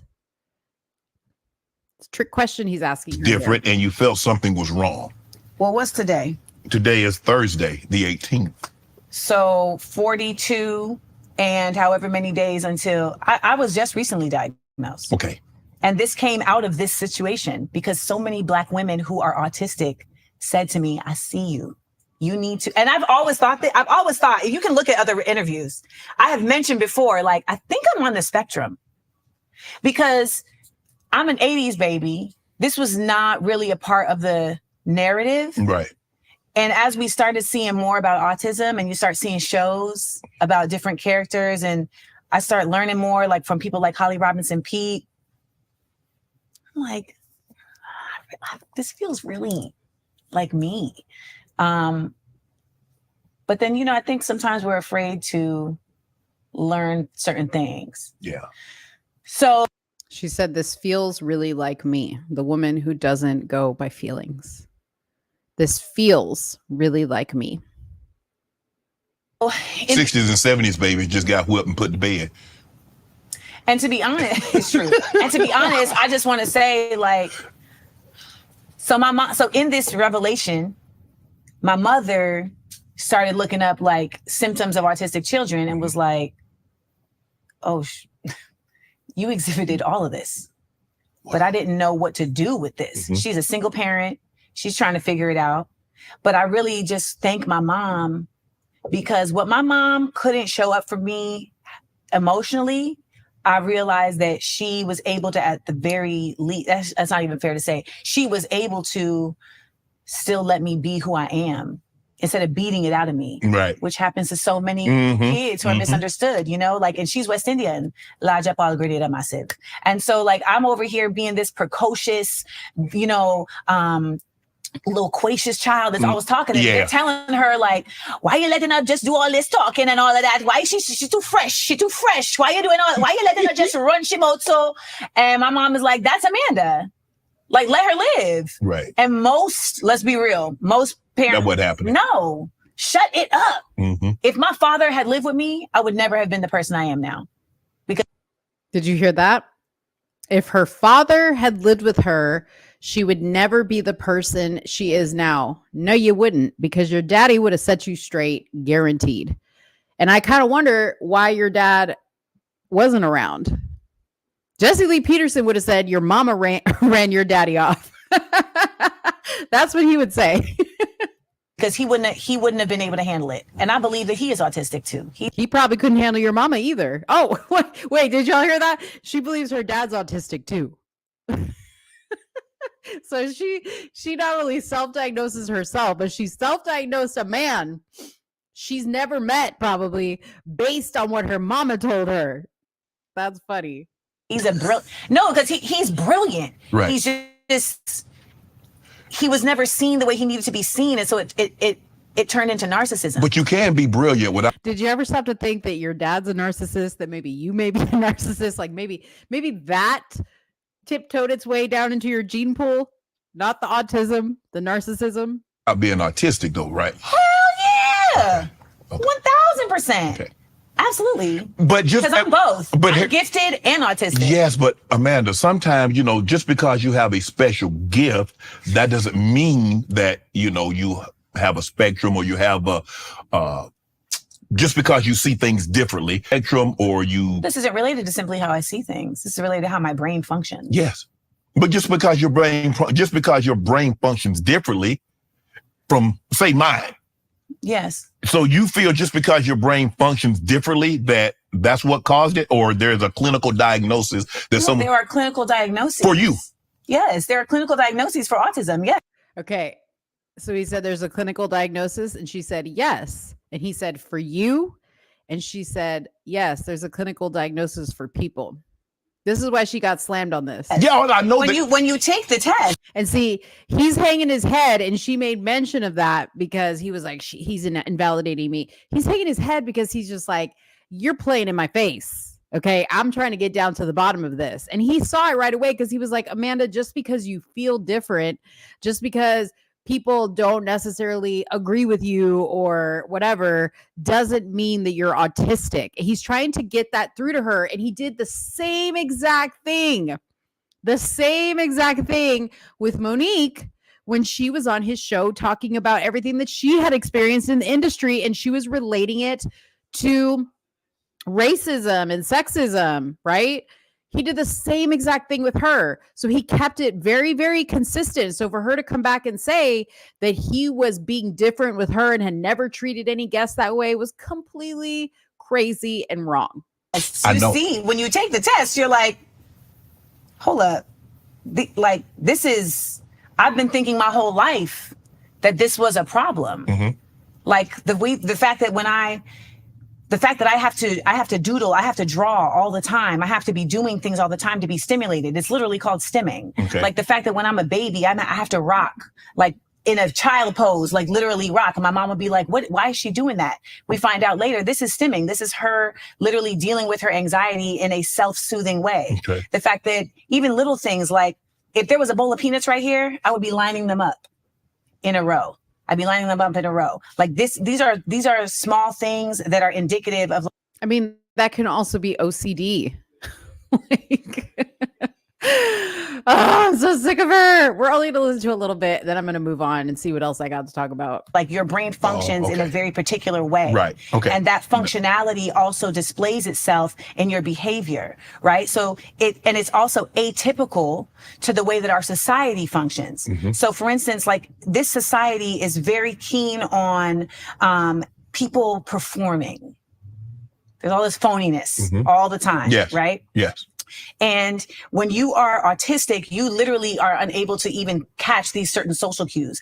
There have been twice in my life where I was in a fight and I didn't know I was about to be in a fight because I just didn't understand the social cues. Right.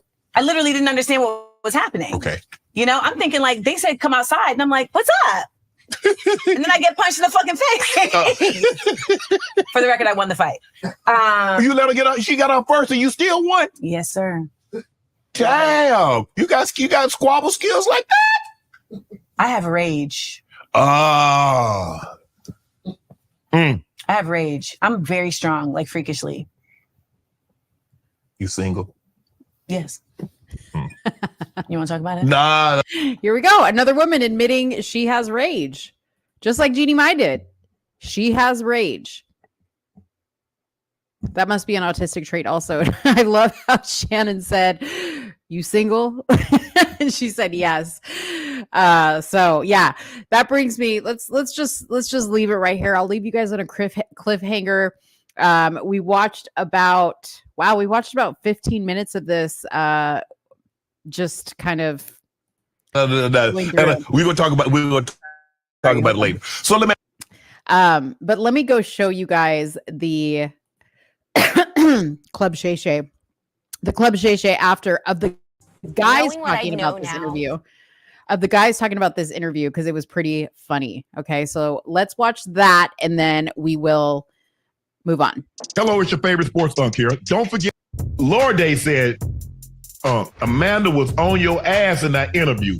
Did y'all see the interview with Amanda Seals? I missed it. I keep seeing all the tweets, and all the tweets are the same.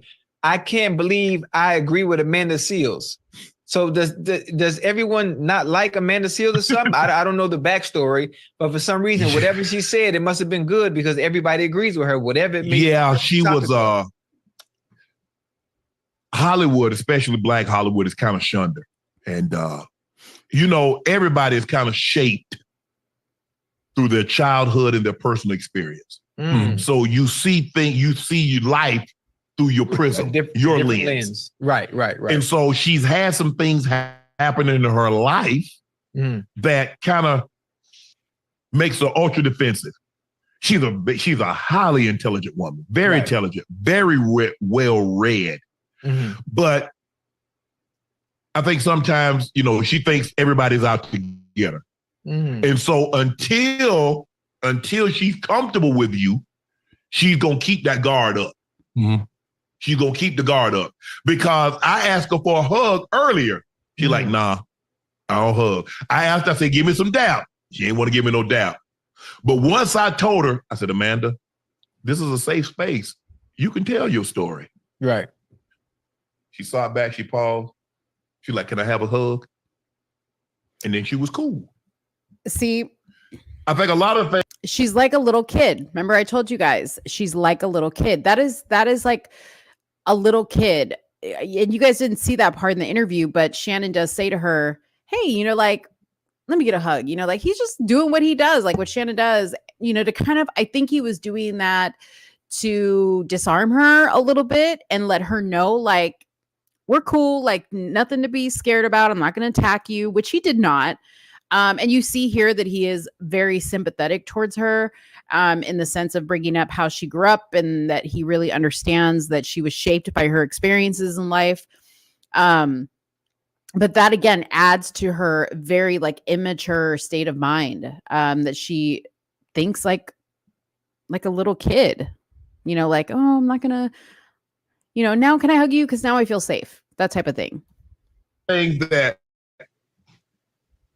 And people I was trying to invalidate her experience. No, I wasn't. It's the same thing I told Monique when Monique said, see, I was trying to get this role and Oprah told me to go blah, blah, blah for. Right. And she ended up getting the role. I said, well, Monique, did you ever think that they were looking for a Black heavyset woman and you two were probably the only two in Hollywood? And she said, oh, okay. That makes sense. Right. And so when she said the white lady had her teacher, I said, Amanda, did it ever cross your mind that, I don't know where you're from, but where I grew up, Ocho, kids never corrected a parent or an adult. Corrected? Yes. And that's what I said. I said, Amanda, did you think maybe because you were a child, even though you were right, the mere fact that a child corrected an adult. Now, maybe in today's time, that's fine. Maybe where in some place you grew up. But I don't ever remember being in a situation, a child couldn't even interrupt an adult conversation. So what he's talking about here is further in the interview, Amanda talks about a time when she was in high school or she was in elementary school or something, middle school maybe, where the teacher called a parent-teacher conference with her mother because Amanda was constantly interrupting the teacher to correct what she was saying. Okay. So Amanda has always been this very opinionated, outspoken person, which she herself admits to. But the only difference is that she didn't just say, oh, I've always been this outspoken, opinionated kid, and I was always getting in trouble in school, and I had to call my mom to the school. She said it was clear that white teacher was racist against me because I was a Black girl. And, Florida's known, that's what she said, Florida was known for being extremely racist, and that's why. And so that's what Shannon's talking about is he said to her, well, did you ever stop to think that during those times, it just wasn't acceptable to talk back to an adult or correct an adult? And did you ever think that had it been a white kid doing the same thing that they would have gotten the same reprimand from the teacher? And she was like, absolutely not. No, I don't think so. So that's what he's talking about here. You couldn't pull on your parents or your grandparents' leg and say, hey, hey, hey, hey, hey. I'm like, huh?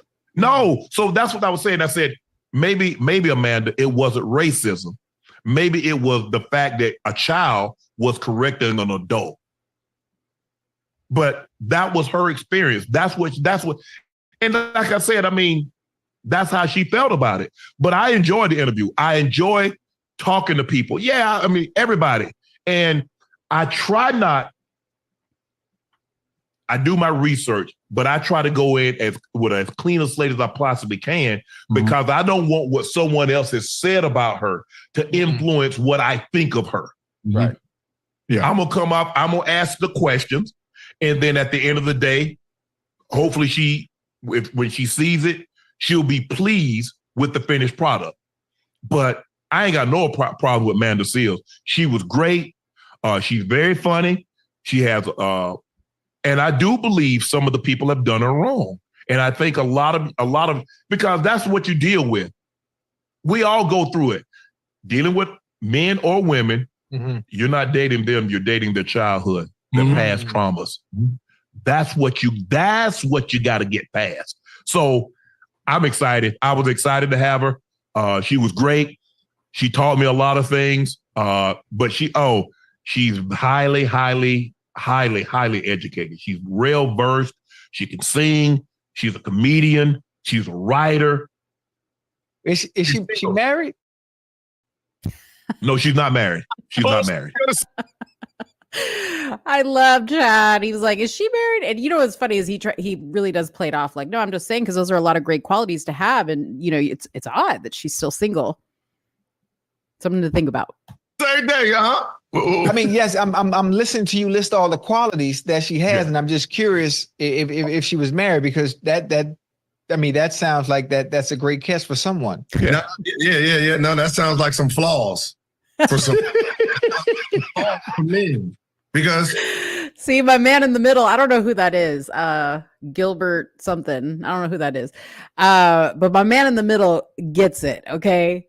He's like, yeah, that sounds like a lot of problems. And not that a woman being educated is a problem, but I think he's a little bit more well-versed with Amanda Seales than Chad Ochocinco is on the right-hand side, because he understands exactly why she's single. She's difficult. That's why she's single. It's not so much that she's educated and well-versed and all this stuff, but on top of all that, she's difficult. That's what her problem is. As educated as she is, right? Yeah. She's there's a standard of a man that she's looking for. Right. Yeah. If it's not on the same educational level as her, she's gonna look down on. And but that is, if they're more educated than her, then they talking down to her. Right. So these are the type of women that will typically be single because they can't find the equal partner to. They are. She wants someone that's versed. She wants someone that's inquisitive. She wants someone that wants to travel. I mean, look, to each his own. Ocho, I'm not everybody's cup of tea. I understand that. Right. Gil's not everybody's cup of tea. Even with the kind of money, even with the kind of finances, you found your mate real. Right. Even with Gil's in our finance, we understand that some people like, I don't care how much, he can have $1 billion. I ain't rocking with him. And that's okay. Right. I can have a different perspective than Amanda. That's okay. Right. I don't think any less of her. I don't think any more of myself. But people like, well, just because I didn't agree with everything she said, oh, you trying to invalidate her. No, bro, ain't nobody trying to invalidate her experience. Right. You know, I think about it. Gil, you single too? No. All right, they're gonna start going into their own relationships there. But yeah, I thought that was pretty funny what the guys responded to that. Anyways. Gabriella, my hairstylist, she's so funny. She says, now I understand that I'm very difficult and that's why I'm single. Yes, girl, that's why you're single, because you are difficult. You're a pain in the ass. Too much for a man to handle, that's for sure. That is for sure. Okay, guys, so let's see if there is anything else that I wanted to talk about. Oh, you know what? Oh, darn it. I'm going to have to watch it. So tonight was the second day of the NFL draft. Why is my camera blurry? Focus here. Hold on, guys. We need to fix. That's better. Okay. So last night was the kickoff of the NFL draft. I don't really care about the draft at all, like the teams and all this other stuff. I am there for the debauchery, the fashion, the girlfriends, like the shady girlfriends that are sitting next to them, or like the little side pieces or whatever. They didn't show too many girlfriends at the NFL draft, aside from the guy that got drafted by the Chicago Bears. He was the number 1 NFL pick, and I forget his name. Let me see if it's in here. Well, shoot, there he is, Caleb Williams. Okay, so this is why Caleb Williams is not my pick. Okay, first of all, he came with a painted fingernail. He's the guy that painted his fingernails, and he also has been seen in pictures of wearing a dress. He's like, what's his name? Dwayne Wade, Gabrielle Union's husband, the one where they have the tranny kid. He's like him 2.0 in the making. Okay. It's probably the reason why he was the number 1 pick in the draft, because he is clearly showing that he's willing to push the agenda that they want to push. But anyways, the only girlfriend that I saw really was his, and she really annoyed me for some reason. I don't know. Nobody knows who she is.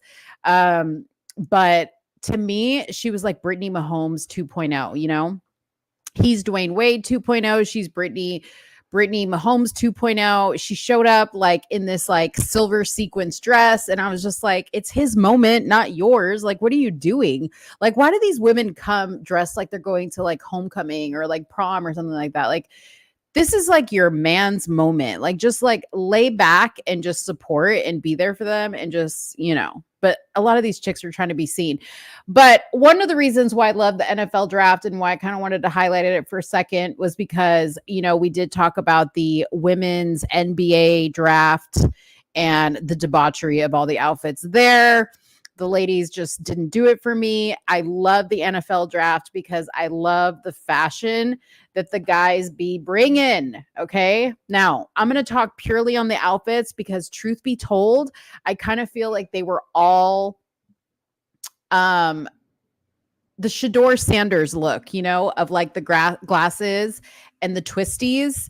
They all kind of had the same look for the most part. Some of them obviously didn't, but a lot of these guys did. But I really love the cute little outfits, like the guys just bring a different type of class. And I don't know if it's because, they don't have as many options as the ladies do, but I love when they bring in the color and the different sneakers and the jewelry. You know what I mean? Like, look at this. This is just too cute for words. Like this little outfit. They got this little studded football.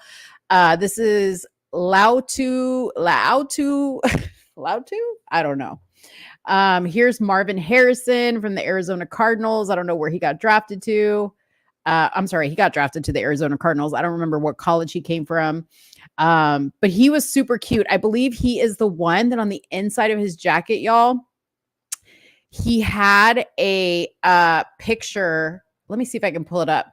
He had a picture of his hold on one second. Give me just a second here. He had a picture of his family. I believe it was him. Give me just a second. No, it was a different guy, but I'm still going to show you this jacket because I just died. I died for it. Okay. Why is it not?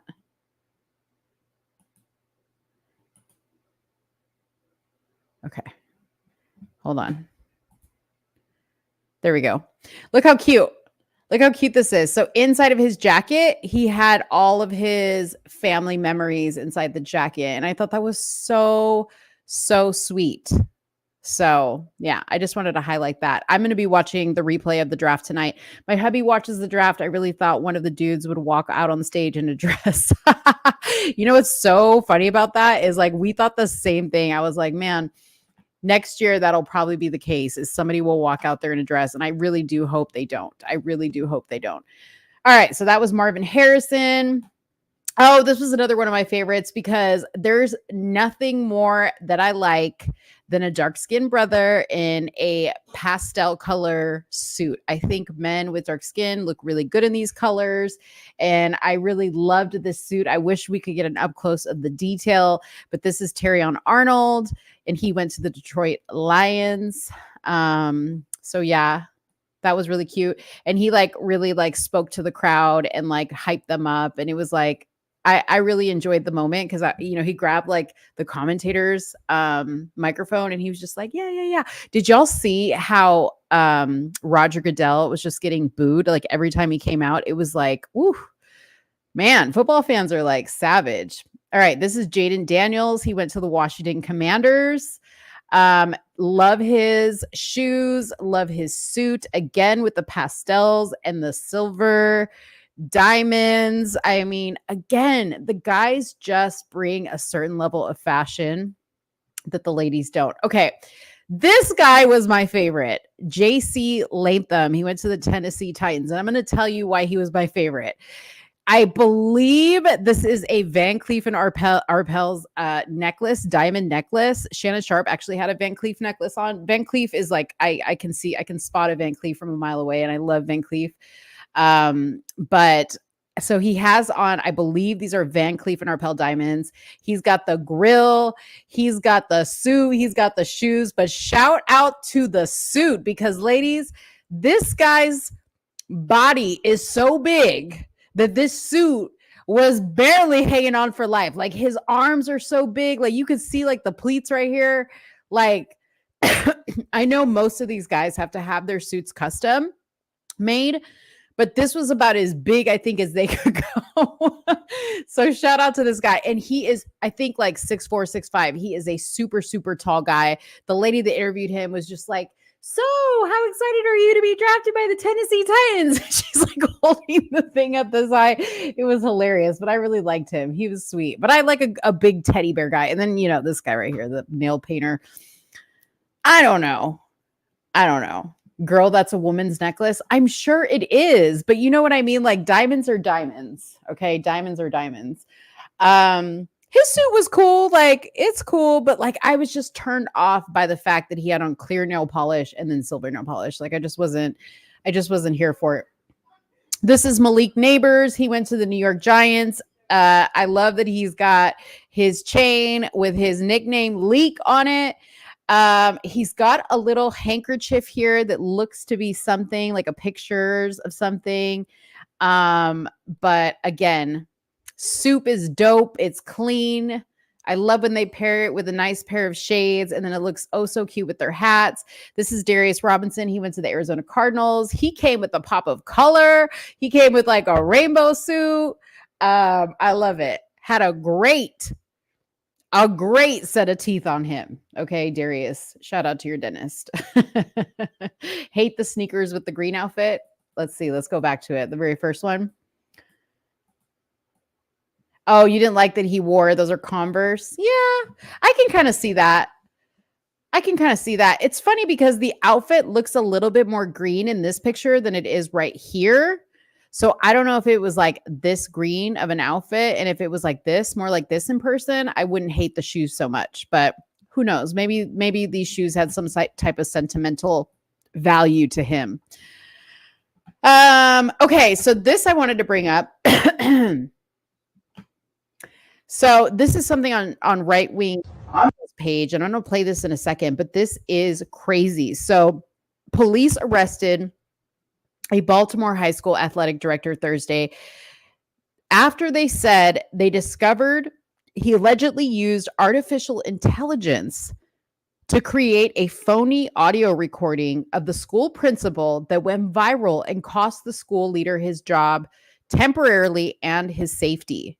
Principal Eric Ellsworth was removed from his position at Pikesville High School after the school district began investigating the audio clip that was circulating among staff and social media in January, where it appeared Ellsworth made racist comments against Black and Jewish persons. The 3-month probe, which involved local police and the FBI, concluded that the audio was forged using AI tools by Dasan Darian, the athletic director at the school. According to Baltimore Chief at Police Robert McCullough, detectives alleged Mr. Darian made the recording to retaliate against the principal who had launched an investigation into the potential mishandling of school funds. So this guy right here, this black gentleman right here was basically being accused of mishandling school funds. And in turn, he made this fake AI recording. Good night, Mad Cow. Thank you for watching the show. He made this fake AI recording to basically frame the principal. So I'm going to play this for you guys so you guys can hear this, but this is crazy. I'm the principal here, me and only me. You know, I seriously don't understand why I have to constantly put up with these here every day. Between these ungrateful black kids who can't test their way out of a paper bag, or these teachers who don't get it, how hard is it to get these students to meet their grade level expectations? Lawrence and Ravenel should have never been hired. And don't let me get started on DJ. I'm going to drag his black ass out of here one way or another. I'm going to get something to stick. I'm just so sick of the inadequacies of these people. And if I have to get one more complaint from one more Jew in this community, I'm going to join the other side. Kathy, I'm done. Isn't that wild? That is wild. That is so scary that AI can do that. And that we have gotten to a point now where people are using AI to basically frame people. How do we know who else this hasn't been done to at this point? Crazy. So I definitely wanted to show that because, you know, this is why Suni laughs at me, but this is why I'm so like scared of AI is because of this type of thing. This is the type of thing that is scary to me. I'm going to show you guys a funny clip from my most favorite podcast. What is it called? The Super Racist Podcast, it's called. And I have shown this before. This guy's a comedian. Please don't take offense to it, but he interviews everybody of all races wearing a Ku Klux Klan white hoodie. So I'll play this for you guys' enjoyment. Oh, and then I want to talk about Diddy. I do want to talk about Diddy. Okay, so you are a black man. That's correct? That's right. I don't like a lot of stereotypes about black men because I don't think they're true. Yeah. Like the one about all black men love fat white women. That's not true. Tend to agree with you. Some black guys are gay. You hear that? No, I don't hear anything. Huh. No. Anyways, while I have you here, can I ask you a question? Sure. What you got? Why does every black man have a paper license plate on his car? It's tax time, man. You know. Every black guy I know has a paper license plate. Who's making these things? Nike? Fubu? Did you hear that? Man, I don't hear nothing. I don't hear anything. The Super Racist Podcast. Oh, I had to show you guys that because that's my favorite. If you guys don't understand the chirping reference, it's a thing with black people and Hispanic people. I'm not all black people and all Hispanic people. Some people hate the sound, but I'm one of the people that I don't hear it. Like if there is a smoke alarm that needs new batteries in my house and it's chirping, I don't hear it. Like my ethnicity doesn't allow me to hear the chirping. So that's what he's making reference to. And I thought it was quite funny. Okay. So I wanted to talk about Diddy really quick because there has been a development or a new piece of news coming out about it. Let me just pull it up here really quick. Give me just a second. Still got some people on here. Mad Cow says I was basically putting him to sleep. So he left. It's all right, guys. I understand that not all these topics are everybody's cup of tea, but you guys have to understand that if I want to be able to, or if we want to be able to stay visible on YouTube, we cannot talk about just politics. It's unfortunate. I would love to talk about politics more than we do, but we can't. So that's what it is. And that's why we have kind of changed up the format of the show a little bit. All right, so here is the latest developments on Diddy. Diddy files motion to dismiss stating some statues didn't exist in 91. Okay, so let's read about this. So Diddy wants to dismiss some of the claims in one of his sexual assault cases, claiming he can't be sued under laws that didn't even exist at the time of the alleged incident. According to the new docs obtained by TMZ, Diddy's lawyers are firing back at claims made by Joy Dickerson Neal. This is another suit that I don't think we've talked about, but this was a woman who filed a suit against Diddy in November, claiming he had drugged and sexually assaulted her back in 1991. Joy filed 6 causes of action against Diddy, and now his team is claiming she can't sue him for several of those claims because the laws didn't exist when she said he assaulted her.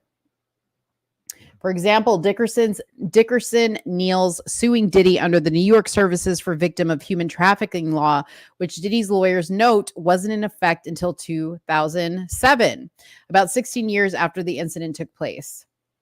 Oh, I appreciate you. It's being so late. Well, it's late here too. It's 11:17. It's 12:20 a.m. here at Forever Tia. I'm barely awake. Well, I appreciate you staying with me until you fall asleep. I fall asleep to many, many podcasts, just so you know.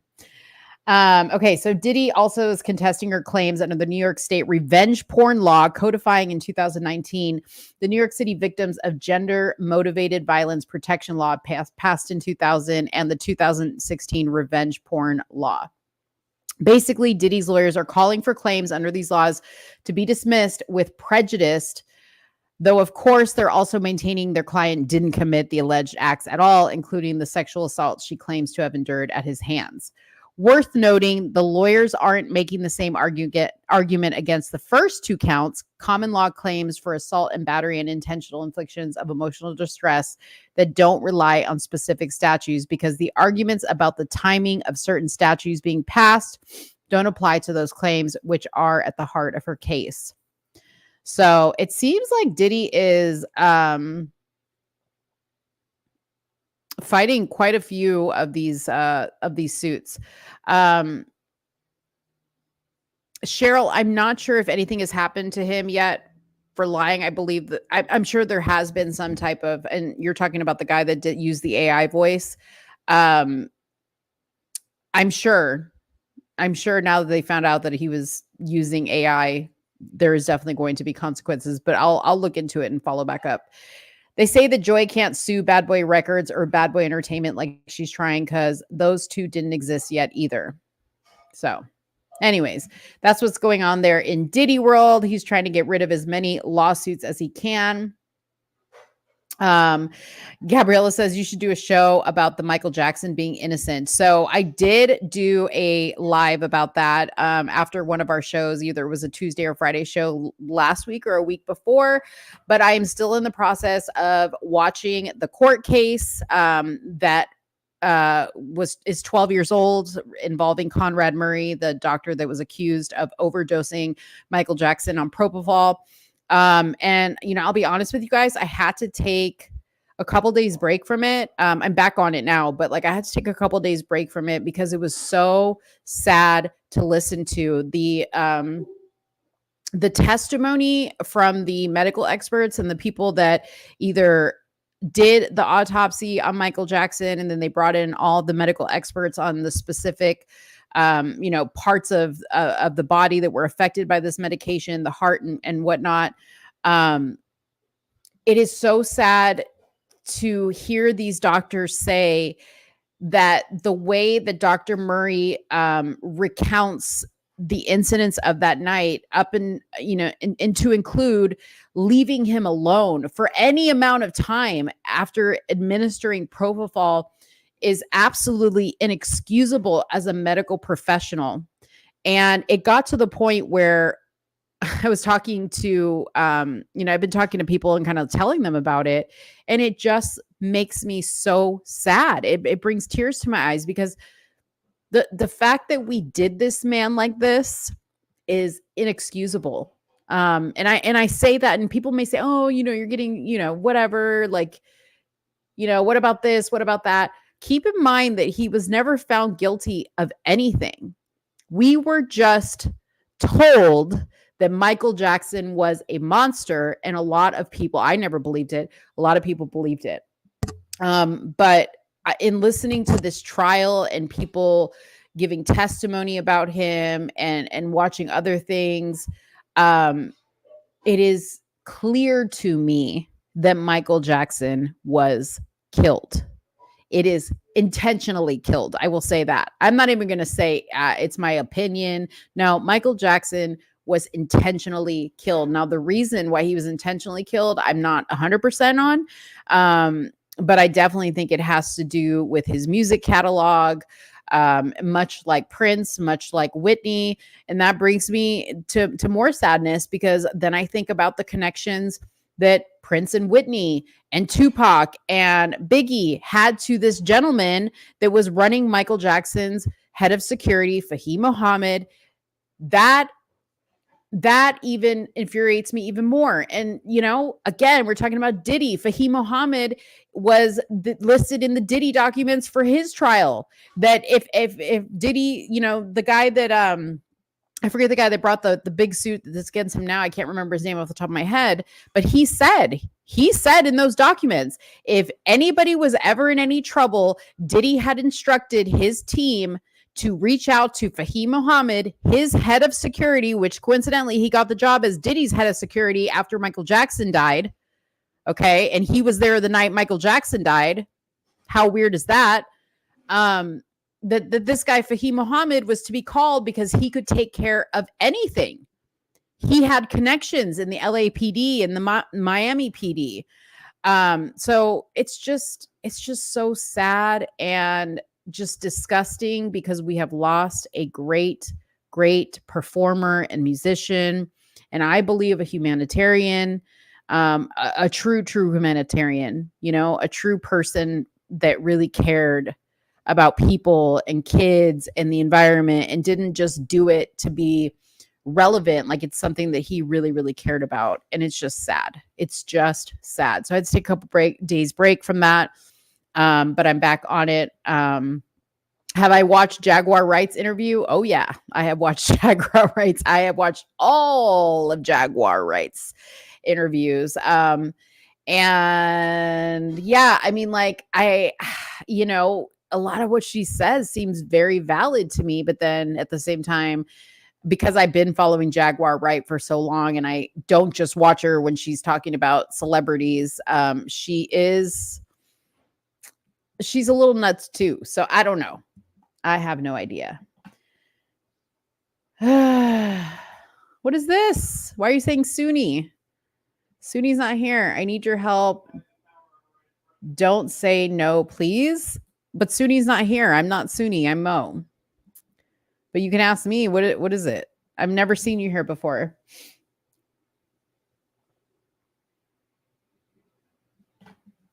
My mom. My name is Hichami.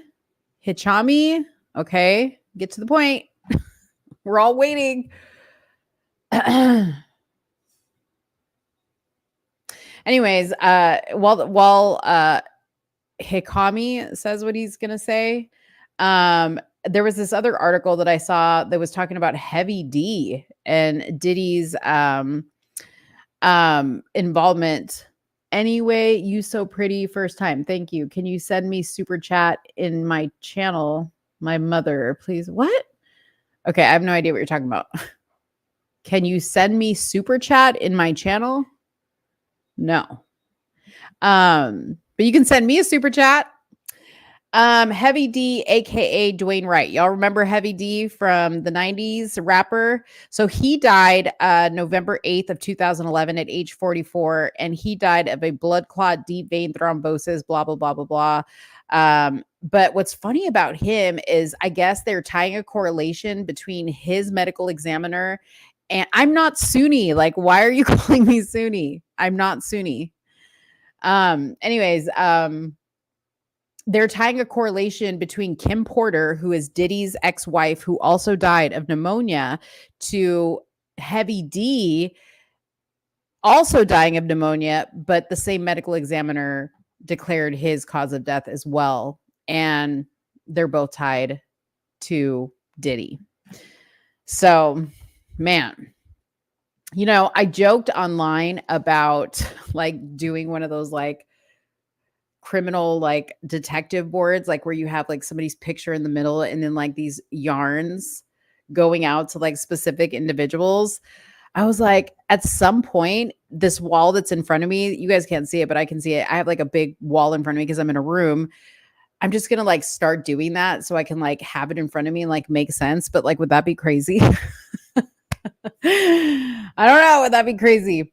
All right, guys. So I think I'm going to end it there. We'll talk about Yeezy porn when Suni comes back.